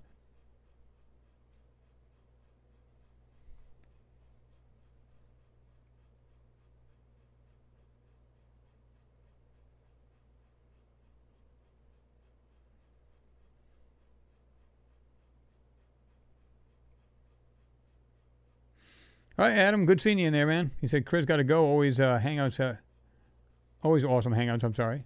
Take care, be safe all. All right, Adam, you do the same, man. Thanks for joining us, right? So when you guys seen this here, did you guys see the multiple faces as well? It looks like I said there's like an eye right here, like this weird snout, kind of like over the top of this thing, or is that some kind of weird headdress type thing? I don't know. I also saw this after. You got these weird pieces right here. One and one on the left. They're almost designed the same way, almost like dual eye type thing, or cameras, or some weird objects. Almost the same thing on each end of this, on each side on the top of this, what we think is a doorway type thing, right? Yeah, I was seeing that too, Miss Heard. You can see like this weird, bizarre stuff that just looks like it's just on the side of this mountain, and way up here in the top. It's just really weird. And like I said, after I did this, everybody's going, oh, the face. And I'm going, wow, that is really weird, right?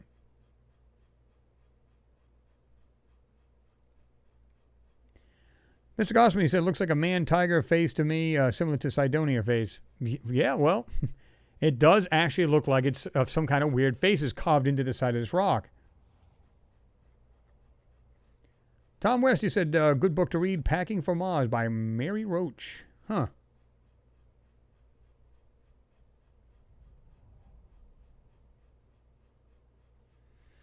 Dale Rogers said the bottom is really amazing, straight lines. Yeah, I mean, just some of the stuff that's in here, like I said, you can see like this part of this little white piece too. This is not a rock.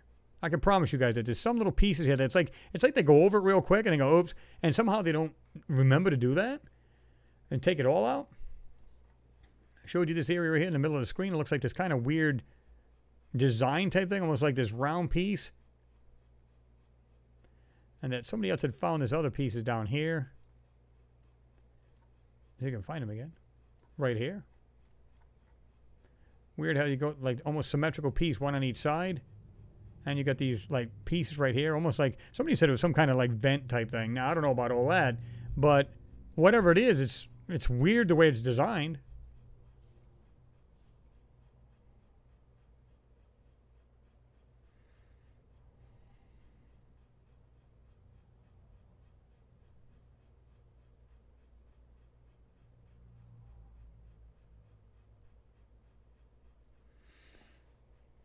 That's sweet. You said, place I work, guy was sent home for being tired.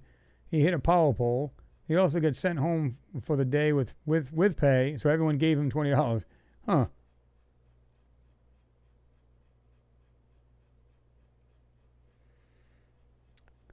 Lucky Molly said Martian art, double faces, two-face monuments, etc. Yeah, I think they were really heavy into that, to be truthful with you guys. Like they had statues like we had here.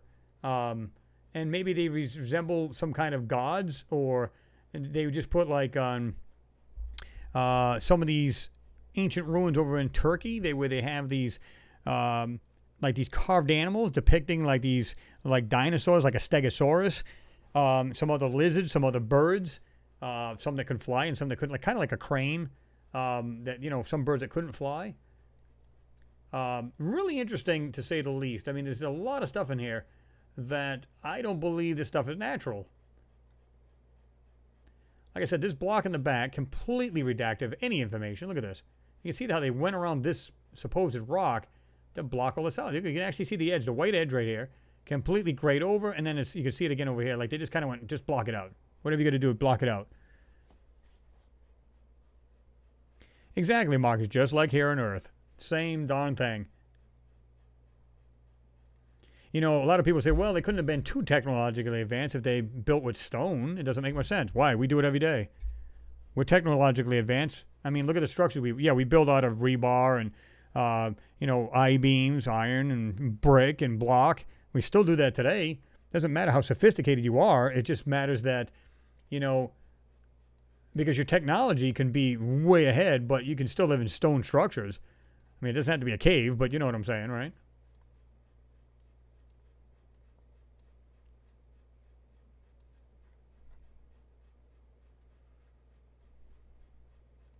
Almost like a perfect hole sitting right there. Look at this.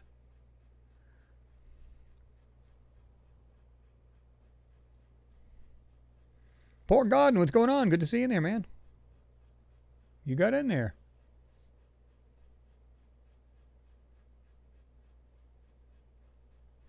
James, you said, Chris, man, look at the back of the top of the faces. There's unreal formation cut out, and it's not natural. No way. Oh, yeah.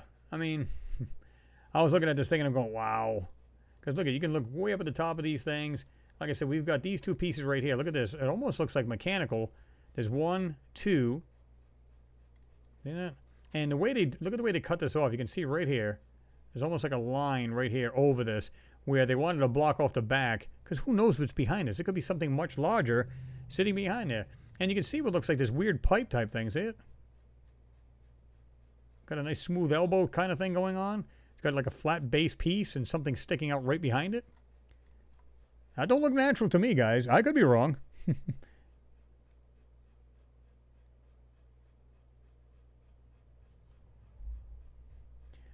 Mr. Gossamer said, I bet you a lot of these slabs would be interlocking, need feet on the ground to check all this out. Absolutely.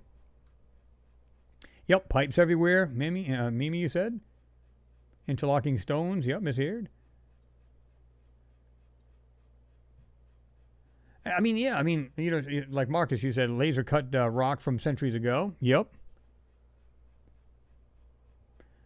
Michael, yeah, you're right about that too.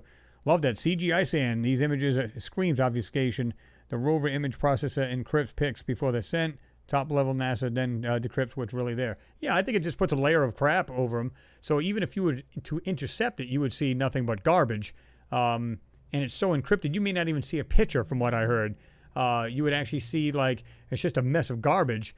And it basically encodes it or decodes it once it gets back here, right? So, yeah. Yeah, you got to look amongst the rocks. Again, people get fooled because they say, well, they all look like rocks. Why? Because they're all the same color. But look at the shapes in between the rocks, and I can promise you these are not all rocks. And even if they are stone, meaning building blocks, that could very well be. But I promise you, when you look at some of these stuff, they're being dressed up to look like actual rocks. It's not even rocks. Look at this thing. What the hell is this? That's nice. You got this flat piece here and completely no detail at all in that.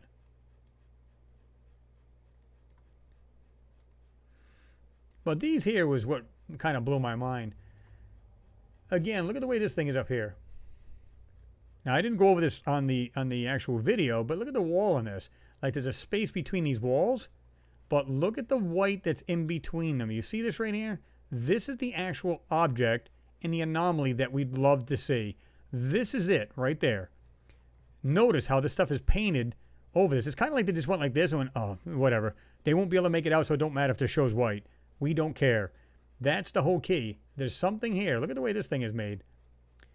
Look at the design of this. Again, guys, these are not stones. There's actually something right behind us. It looks like a ball. See that? It's almost like a whitish piece with something round right there, almost perfectly round, right between these so-called walls or slabs, right?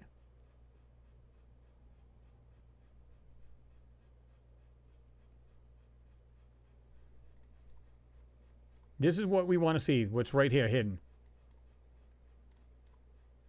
Now, it could be walls and something else in there.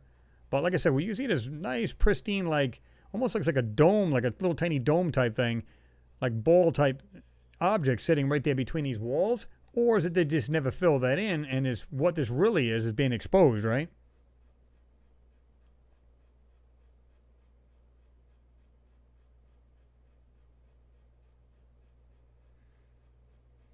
James Cragen, thanks for your support, man. You said another cloth for the CGI boys, you know, Chris. Yeah, exactly. Clean them glasses.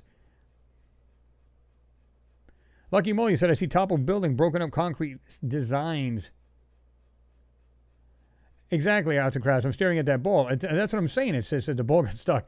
Or, like I said, somehow that they didn't actually fill that in. So whatever this part of this white piece is right here, here and here, this is also part of this, and they didn't take it out.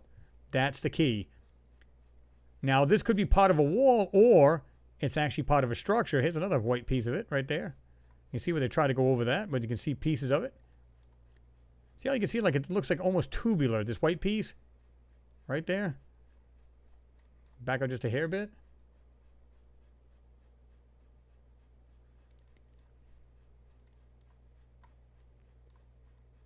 This item right here was on here, but you can actually see it right through this manipulation right there. Not sure what to make of that.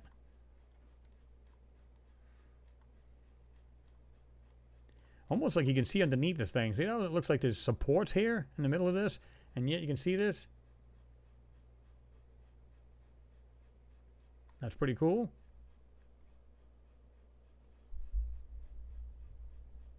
Pastor Billy reminds, if I'm pronouncing that correctly, I hope so, built by the fallen angels and their offspring, the giants, the Nephilim. It's hard to tell, man. I mean, another slab type thing right here. Not sure if that is a slab or not.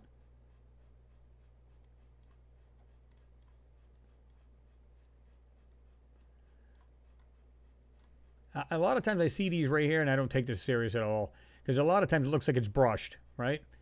To give you that kind of artificiality look. And that's what it looks like to me. Of course, that's not their, their intentions. They want it to look as real as faceable. I just looked at Roberts and I said face and I said faceable. As real as possible is what I meant to say. But I was trying to read these at the same time. Marcus, you said luminous beings we are we, not this crude matter.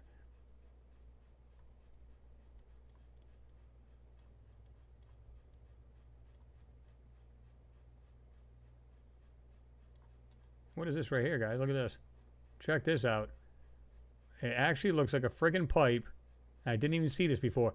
And again, look at the little white piece right on the very edge of this so-called block. But check this out. It looks like it's got sections of a pipe, and it has this little elbow at the very top of it. You guys see that? Yeah, that's a rock. Oh, it's a swamp gas again. I hate when that stuff pops up.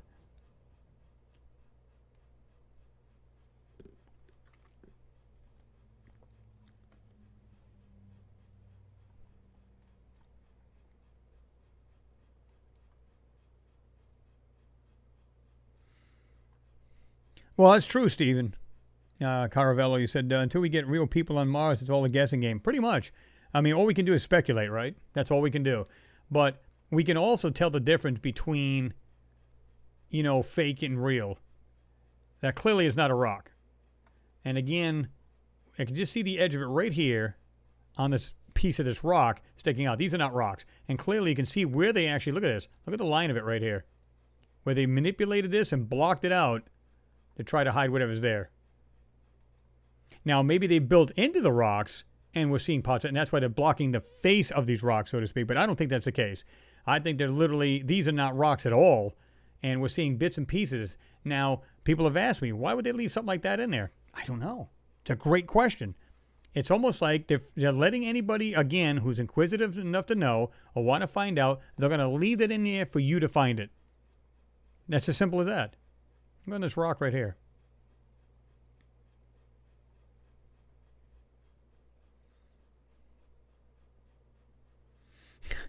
Cross said, 4123, it says NASA needs to stop employing the CGI interns. Pretty much. Yep, Marcus, speculate. That's all you can do. Again, I've said that a million times. There's no way to vet any of this. You can't pick it up. You can't touch it. You can't look at it closely. You can't. All you can do is guess as to what it is. But it doesn't take a rocket scientist to figure out a lot of this stuff is not real, meaning it's not a rock. Now, I have said that maybe some stuff is encrusted because it does have a water cycle. You know, of course, you got dust flying around. It does this over the course of time, cakes it into dirt. How do we know? You know what I mean? Again, look at this white piece right up here on the very edge of this. How do we know they didn't build their structures out of something that's, again, maybe it's some kind of weird metal block, you know, kind of blend, right? And that it would last for frickin' years and never have a problem, right? Ian Merkin says, I wonder what other parts of the planet would look like. It'd be like comparing Death Valley to the Highlands of Scotland or inner city the Demolished site to the pyramids of Egypt. True. You know, it might be a heck of a contrast between them two. I don't know.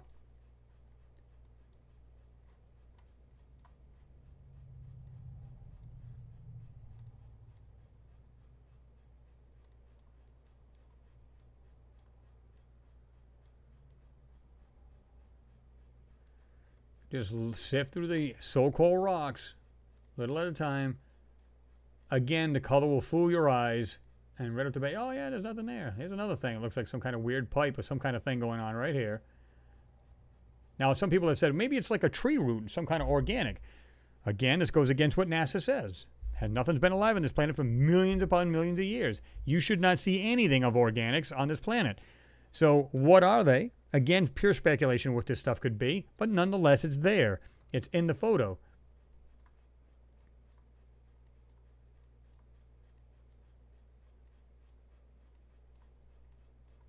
Oh, here's another corner right here. Look at this. Oh, wow. There's something right there. I didn't even notice this. Look at the way this white piece is right here. It almost has this kind of curvature to it. There's 1, 2, 3 black little holes. You guys see that? Right there. And then the rest of it's like that sand color, but right there, got like a slight arch type shape to it. Let me back out a little bit. 1, 2, 3 dark holes. And look at this piece right here. Going like this. Look at the corner of it. Right there, it's white. Nice and smooth. And then, of course, the rest of it's decorated with this dirt wannabe stuff right there. And you can see the little bit of tinge of white down here as well. This whole thing, you can see it squared right there. Look at it. Underneath this manipulation, you can see that right there. And you can see another white piece right there. Yeah, these are not rocks, guys. Claudia with a chance of UFOs, you said, look like a branch then. Exactly. But it shouldn't exist, right? Should not be there. According to NASA, nothing has been alive. Nothing's been on this planet for millions of years. There should be nothing to see.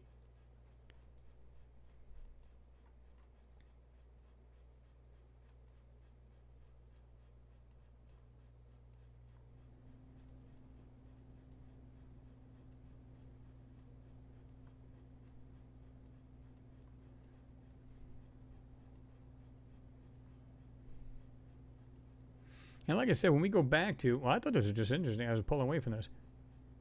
Look at the way this rock here on the ground, it's like cut out to the same shape as this piece right here. See that? Almost this triangular shaped piece. Almost. But right on the ground, it's like a straight edge, and it's kind of echoing the rock that's above the ground. On the ground, it's got the straight edge as well. Thought that was kind of interesting. Now this thing.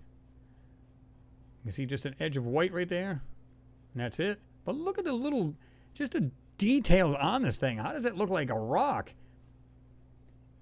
I mean, like I said, when I saw these here, we'll go back to, if we can find it, up here. When I see this, again, I said this in the video, when you see all this chaotic rock, it's just nothing but rocks just thrown around or whatever. Even if it's all natural, that's fine. And then you see these big slabs. It's almost like this butte or hill was an actual structure, and of course they decorated to look like an actual a butte or a mountain or hill, whatever. And you all of a sudden you see this. Supposedly these look like slabs, Now, I see a lot of information that's been taken out of here because look at this. 1, 2, 3, 4 lighter pieces in here. There's another slightly white piece right here. This might have been a frame of something laying right here, and they just went like this, and they just, look at the way they did this. You can see this. Right there, all along, they put this manipulation over this to cover what's really here. So I don't think this is a slab, although it kind of looks like one. I think there's something else here. I think it's some kind of frame of something. And you can see that, these little white pieces, underneath this manipulation. So I think there's something mechanical or framework or something like that right there, and they dressed it up to look like a rock. Because think about it. If you went, wow, look at that big slab of rock.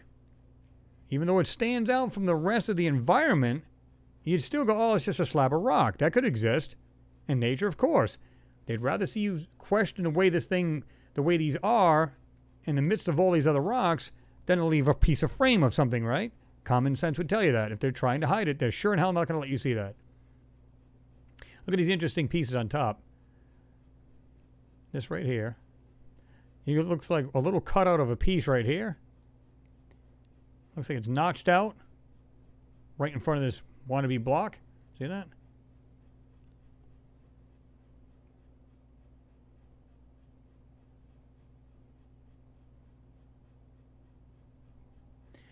Lucky Mullion said, no, NASA won't even admit to bacteria, much less buildings ruins on Mars. Come on, just bacteria. Admit it, NASA. There's life. I think they're going to do that. This next year, they're going to do that. Mark my words. And they're going to start to find more and more water. They might even start with a small, like a moss type thing on a rock. And, you know, it's going to go from micro to macro. They're going to just start off slow. And that's, at least that's my predictions. That's exactly what they're going to do. They've already talked about water. There's a big lake underneath or near the South Pole. But they're going to find a lot more, and you're going to see a lot more of this stuff. And they're going to start talking about organics. They found it, microbial, whatever it may be. And they're going to slowly work into it. Look at these pieces right here. There's like two, almost like they look like they would be rings. Like you can just see it underneath this manipulation right here. 1, 2. I see mechanical parts here. I don't see rock. Look at this. Right here. This white piece going like this, going all along here. And it just so happens to have this. You can see the manipulation right there. The way they just painted over this thing to hide whatever that is.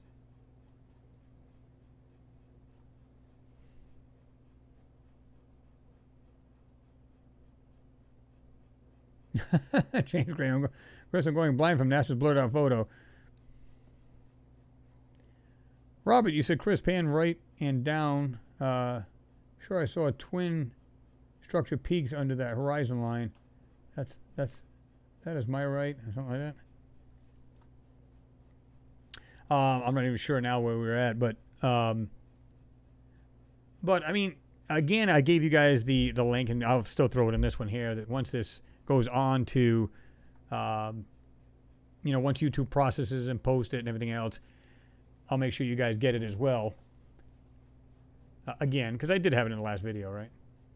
Look at this thing. It has two like notches in this rock. That rock's got eyeballs.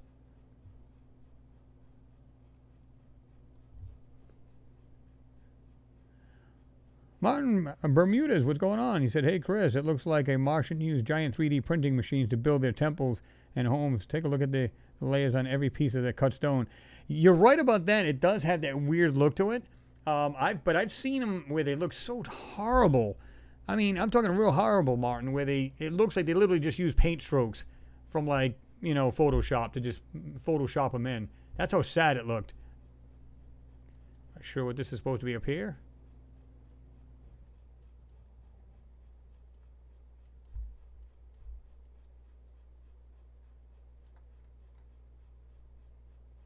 These pieces in the ground here. That could be really nothing, but it just look a little interesting.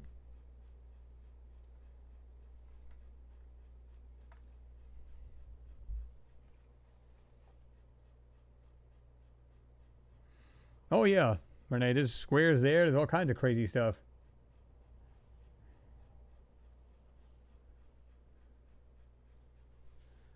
Blue Sunset, yeah, great point. You said you think how could they use heavy blocks for construction, but everything is 1/3 of Earth's weight. That's right. Absolutely. That's why I always question the actual damage to the rover wheels. If this thing weighs a ton, they say it's around 2,000 pounds, a little less. Okay, now divide it into 6. And take into consideration the, 1/3 of gravity compared to Earth. So calculate that, 1/3 of Earth's, and then divide that by 6. What do you get? It was like 100 and something pounds per wheel. I forget what it was when I broke it down. This was years ago, and I broke it down. It was like 100 and something pounds per wheel, which is no big deal. So why is there holes being ripped the hell out of that thing? Unless it's driving over steel pieces that it shouldn't be driving over, and it's poking through the wheels. It's the only thing I can think of.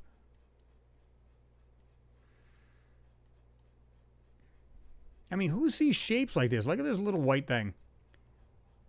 When you're walking through a rock cluster of anywhere, I don't care where you're at, and you just happen to be walking through, who sees weird, goofy-looking rocks like this?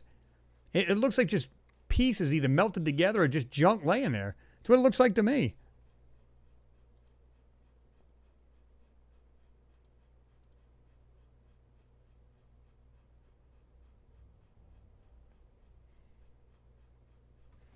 Let me see.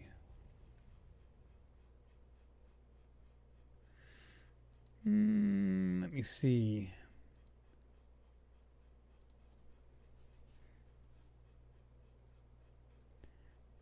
Let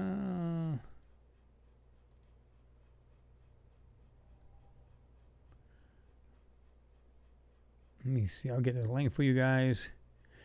And don't be surprised if it doesn't open up right away, because it didn't for me. All right, so here's the link. Do this. I want to give you guys a link to this gigapan. It's over 200. You've got to be kidding. Oh, whoops. My bad. Wow. The link is so darn large, it's like literally... Let me see if I can find this thing and do this again here.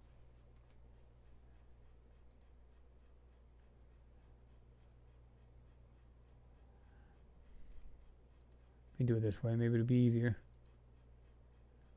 No, it's like 400 characters long, and it only takes 200 in here, so that sucks. But I'll leave the link. You guys can find it in the last video I did. The last Mars video. The link's right in there.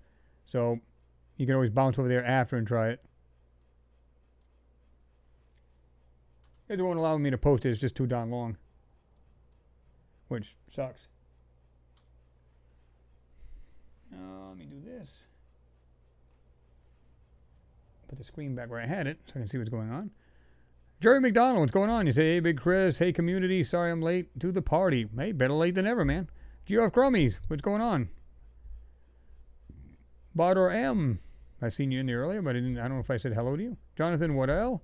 Could you imagine what the rovers look like to the mini Martians? Yeah, if these guys are literally small, oh my God. It'd be like a mechanical Godzilla running all over everything they own. I mean, it would just be like insane.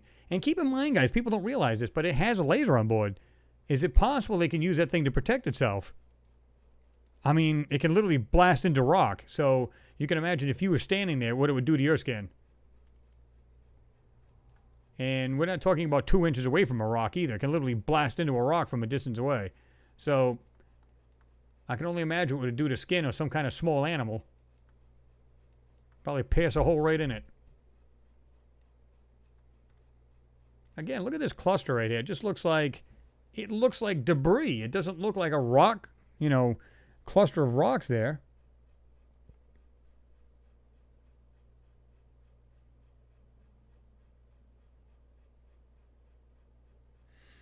William said, like I said, go look at our real landscapes and compare. Way different. Exactly. I've got people come over here. It's funny. They go, man, this guy doesn't know what a rock looks like. Yeah, I actually live in a mountainous state. I think I know what a rock looks like. But I don't see things that look like that unless, of course, you're in an area where, like this perfect example, this piece right here. Now, if I was walking through the woods and I seen a bunch of rocks and I seen that, it would probably be a branch to a tree. And I'd be okay with that. But there's nothing supposed to be on this planet. And even if there was at one time and it looked just like Earth, nothing should be here unless it's petrified. Nothing should be here of any value. It just shows plant growth or even just simple stuff, let alone anything that's intelligently made, right? Come on. Look at this. Almost looks like this square opening right here. See that? Didn't even notice that before. It actually has this kind of rounded top to it. Looks like it almost looks like it has a little door to it right there. See that? Hopefully you guys can see that. Right there. And it just happens to have, it looks like a square opening. That's going to be really blurry, but I just wanted to do it up close in case you guys are on phones. And then back up. What do you guys make of that?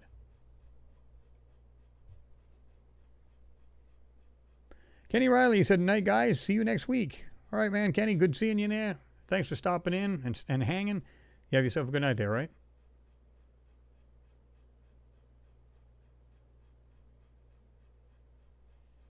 Oh, Miss Here, you're not the only one who's seen that. You said, LOL, Chris, I have seen very wee people on NASA imagery. Yeah, and if that's true, wow.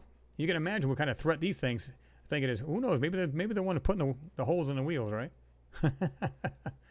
Oh, it's hard to tell.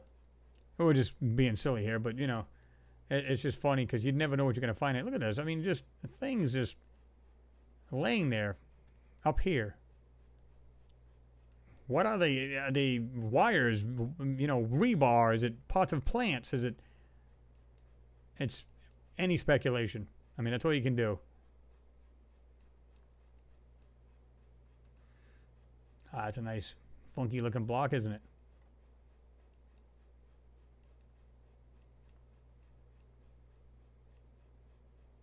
Look at this thing here. Look at the way this thing's something peeking right out of the top of this so-called rock. Look at that. Almost looks like a tombstone kind of shape. Has this piece sticking straight out of it. Almost looks like framework here. Look at this in the back. Look at the way this goes across. What is that? It's completely straight like that and looks like it has pieces coming down and looks like it's eroded or battered or whatever. What do you guys think of that?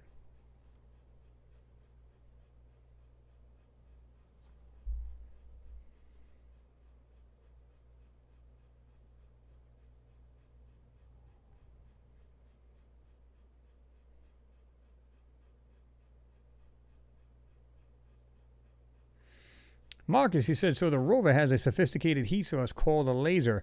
It does. It actually, well, it also has its own heat source. I mean, if you want to get technical too. It can literally cool itself when it's really hot inside the belly and the deck of that rover, as well as heat itself. It gets it from the actual heat from the nuclear power plant, and it'll actually warm up the body of it so it to a certain degree, so that it stays like an optimal temperature at all times, or darn close to it, where within means for the actual electronics to work and function correctly, right? Because you're going to have anything too badly out of tolerance on electronics because things will start to malfunction, won't work correctly. So, yeah. So it's capable of doing all that, too. But to me, this looks like a framework or something, guys. Something on this side. Yeah, this is not real right there. These supposed rocks. Again, you got this piece sticking straight out of this, and you got this weird framework-looking stuff. It's everywhere you look, man.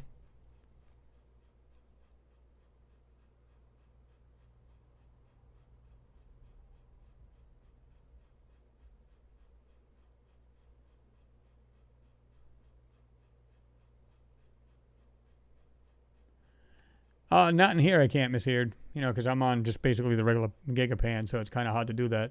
If it was in Photoshop still, I'd be able to do that, but it's no longer there. But yeah, I mean, you've seen how we can just by hitting like auto tone just in Photoshop, what it does, it literally sees it a whole lot differently and more like we would see it with our own eye. Again, it's like put everything the same color, blur it out, make it dark, whatever they got to do, and it fools the eye. Because nothing has really its own individual color. It's either a gray or whatever, or it's completely orange. I mean, that's just it.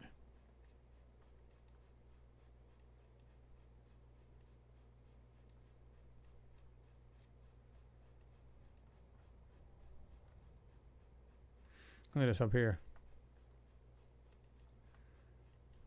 I mean, it looks like there's a block within a hole, but wait a minute. The back is blended with the front? I'm a little confused. See the way that does that? It's like like an overhang over the top of this block, but yet it's blended in with the back. At least it looks that way. It looks the way they've done that. See that? And by the way, look at this white elbow-looking piece right here. Goes like this. Goes across. See that? Not a rock. Now, I'm not saying there's no rocks in this picture. Don't get me wrong. Some people get that twisted. I'm not saying that. I'm saying that the stuff you're seeing, you can see what looks like a real rock and stuff that is not. And it may be a construction. We don't know. Check this piece out right here. Nice round center. And look at the way this thing goes off into a squared area. Guys, there you go. Just that alone. Rounded piece. I'm going to back out a little bit in a second. Goes straight into this squared out area. What are the chances of that happening in nature? Look at this. Round. Got like some kind of piece on top of that. It reaches out to over here, and then on the other side it goes into this squared out area. Let me back it up. Clear it up a little bit. Look at that. How much more proof does people need, man? It's right there in front of our face.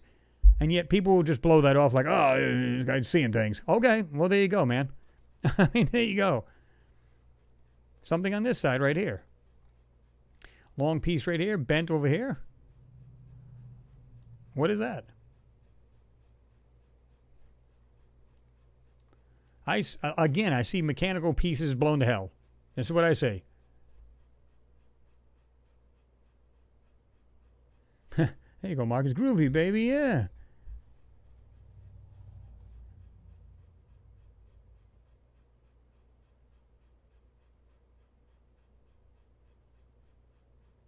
Oh, I'm sure they could, Cloudy, with a chance. Can they paint a Yoo-hoo gold, though? That's the real question. Oh, yeah. Baby puke. It don't matter. Whatever you want to do. They'll dress it up perfect for you. Something right here. Looks like it has a round piece. Goes like this here. Kind of comes out over there. And then all of a sudden it looks the same color as this ground or some kind of stone type thing.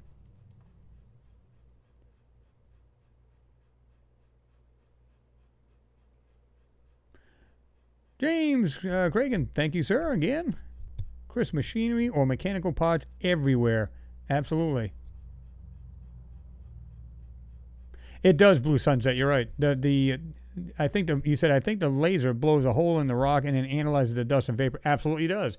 But who's to say for some reason that they're aware of maybe something on that planet that could do some damage to the rover? And of course, this is pure speculation, of course. But can you imagine if you were in the way of that laser, do you think it would put a hole in you? You can almost say yeah. You can almost say yeah. At least put a nice nasty little, somewhat of a hole in you, right?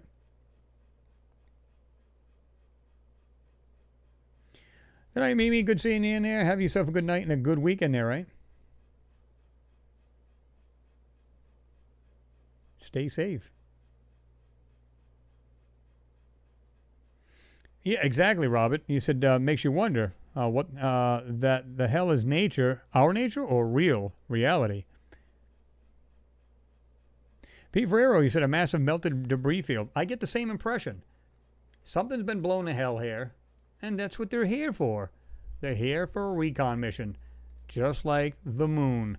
No different. Again, if it started on the moon, they were blocking it out, the stuff on the moon. They're going to do the same thing here on Mars. It stands to reason they would do the same thing. Well, no, Marcus, we were talking about how there was two massive explosions on Mars. They seen it. There was a guy looking through the telescope. I guess he does this every day. Seen it in 1941. You can see two large flashes. Then years later, we found out that the Maven spacecraft went into the it might have been even the MRO, but either way, went into low orbit and lower atmosphere of Mars, sniffed in the atmosphere, and actually seen this radiation. Well, the Curiosity rover actually seen that as well. It could sniff that out. So, funny thing about it is, like I said, is that, and it's right over the Sea of Cydonia, as well as, the face of Cydonia. Or the Cydonia region. Face of Cydonia, and then you got, I think it's something. I forget what the hell the name of it is. I forget now. I'm going to have to write it down and stamp it on my forehead. But either way, there's one on the lower, and it's to the right, east of it, and just south of it too, where there was a smaller explosion. And funny thing is, every one of these landers and rovers are around that area. Look at missions to Mars, and they'll show you a picture and it'll show you like all that area is all in the equatorial region, and they're all around the face of Cydonia region, the Cydonia region, as well as that, like I said, it's something chaotic, something or other. I forget what it's called. So was it by chance that they just happened to put these landers and rovers there, or did they know exactly what they were doing? I think we know the answer to that. That's a nice little rock there. It's got the white front with a hole right there in the top of it. What do you guys think of that? Oh, a Martian pencil sharpener. Nice.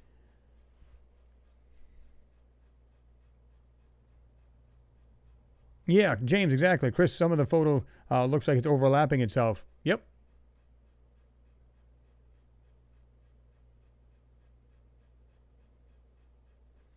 Robert, you said Chris can't remember which frame, but a year ago you showed the smoking gun landscape with wreckage. Remember clearly the train wreckage and the trails, which showed clearly, mind-blowing.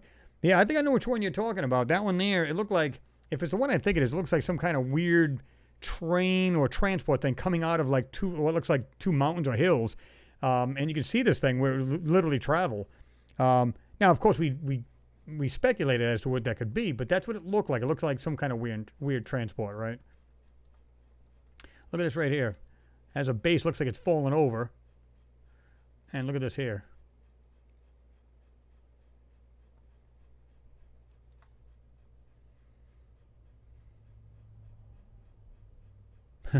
Marcus. Yeah. Chris, pan to the marking showing what seems to be numerals on that stone, please. A great smoking gun. No way, know how that is natural. Okay, I think I know which one you're talking about. That's way over here again. See if we can find it again, because it's not exactly... Should be right next to this other rock.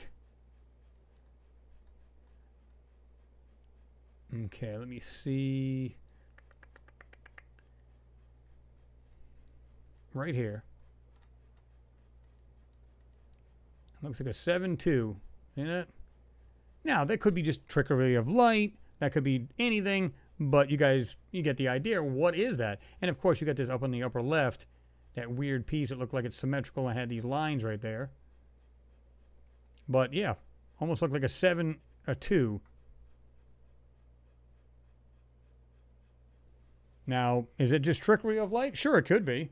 But that's what it looks like. And everybody has seen this.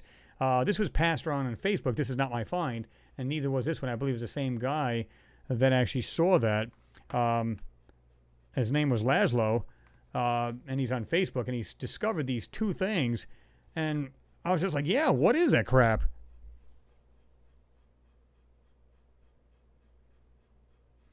Yes, Stephen Fike, yeah, you probably did see it. You said, I seen a documentary about nuking Mars. I don't know if it was true or not.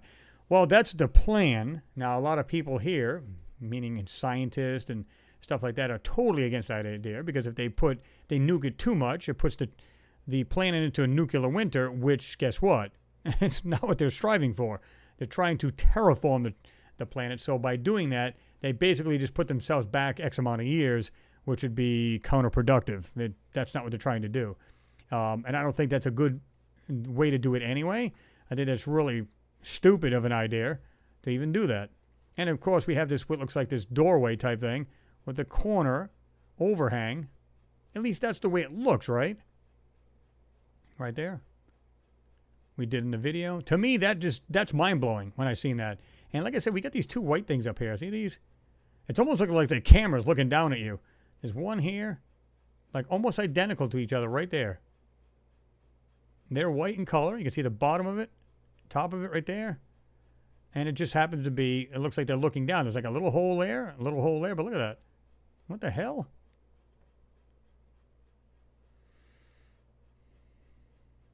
A German 7, and on the side it looks like a bird in flight.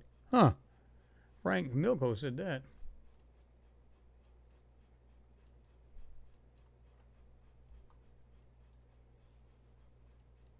There's another white piece down here, though. Yeah, it looks almost like some kind of weird seagull. See that? Got that V in the middle. Interesting. Didn't see that.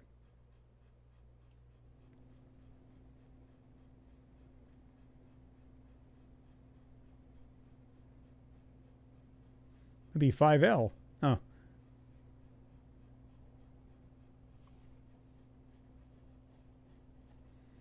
Number 72, We Martian Way. It's anybody's guess, right? I mean, even right here, it's like they literally overlap this to like, it almost looks like a half a face right there. Look at it. To cover up whatever they want to cover up here, they just kind of, outlined it and then just go ahead and put the texture over it, whatever they want to put.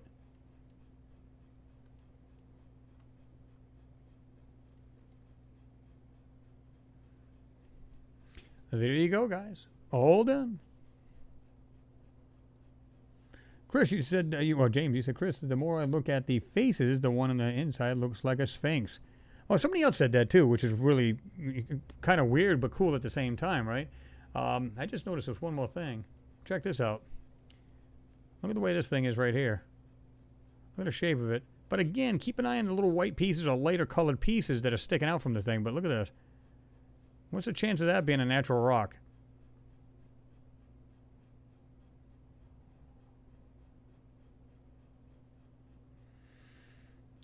And Jonathan Waddell, he said we probably did nuke Mars already on one of our previous generators. Could very well be. I've said that myself. Wouldn't that be really just weird to do that, something like that? I mean, I even speculated. I said, how do we know that we didn't discover them back in 1941? I said, hey, why don't we do this?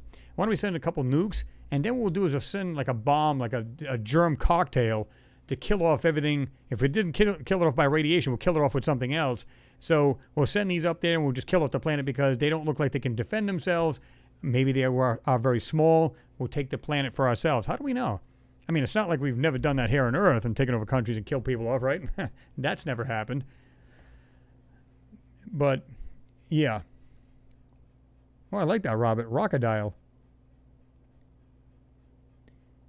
It's a great question. I mean, he said, but why the cover-up, Marcus? And, well, I mean, again, the DOD is what's really in charge of NASA, the Department of Defense.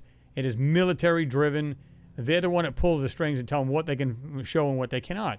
So maybe a lot of these people are just like you said, maybe they just want to get the stuff out and they're just like, oh, we'll just leave little tidbits in here for people to see. Because people ask that question, like, why the hell would they block out some things and then keep some things in there? Great question. Ask them. I mean, I don't know. The only thing I can see is that the people are going, oh, just go ahead and let this out. Give these guys a couple little tidbits there of information, let them, find it and stuff like that. How else would they do that?